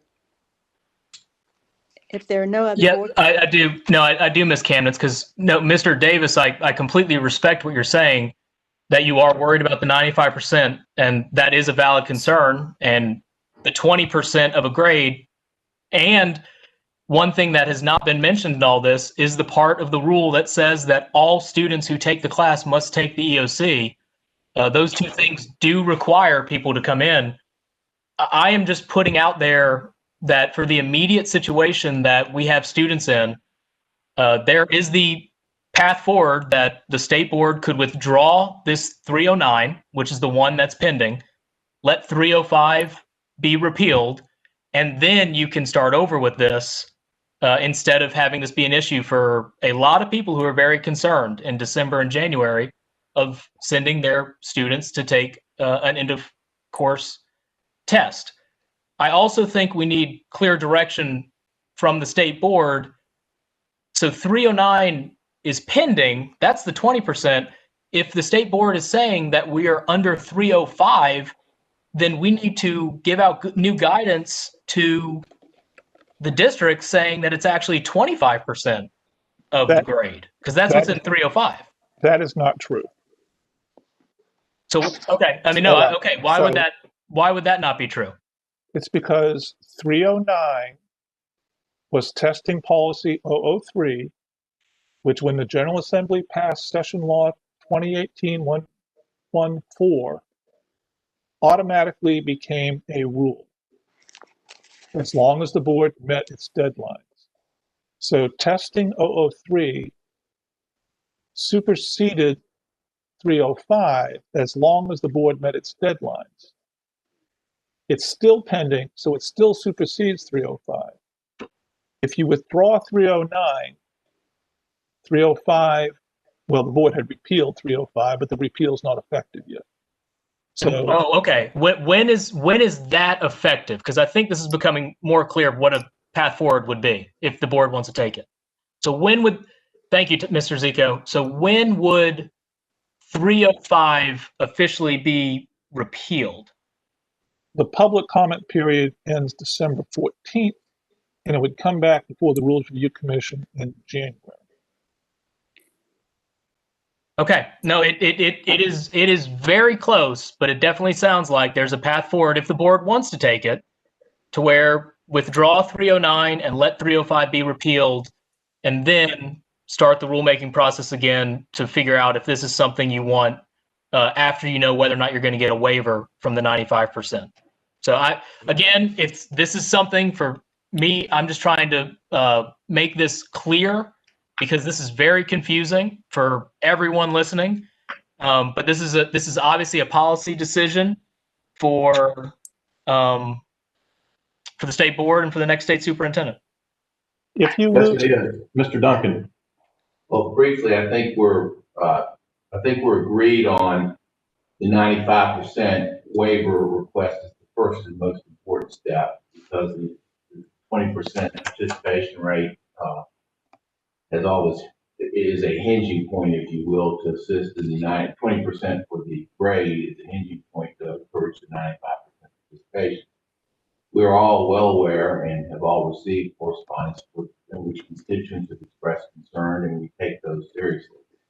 There's also countervailing influence that we saw last spring that Chair Davis has referred to with respect to grades.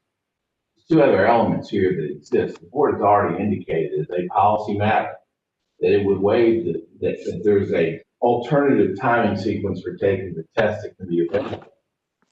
So this test, for example, doesn't need to be required by any district to be taken until as late as June 30th.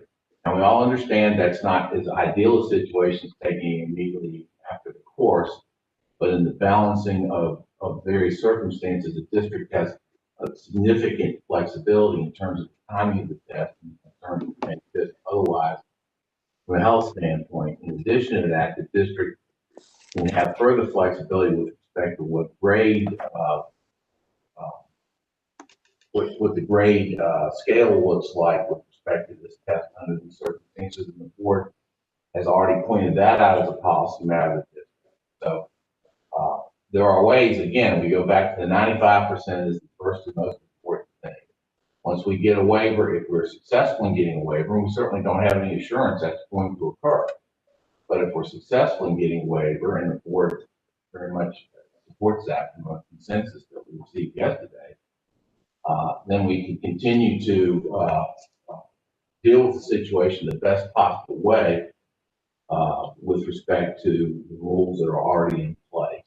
There is no perfect answer here. And I think everyone will acknowledge in the pandemic there have been virtually no perfect answers. But there are answers here in terms of trying to move forward. It's just not as clear as everybody would love to have it. But we can move forward and do it in a respectful way for the interest of all people as best we possibly can. Mr. Duncan, thank you for that summary. This item will be back before us at our January meeting. We will now go to break and return at 1 o'clock. 1 o'clock. What are you supposed to ask about a emergency rulemaking?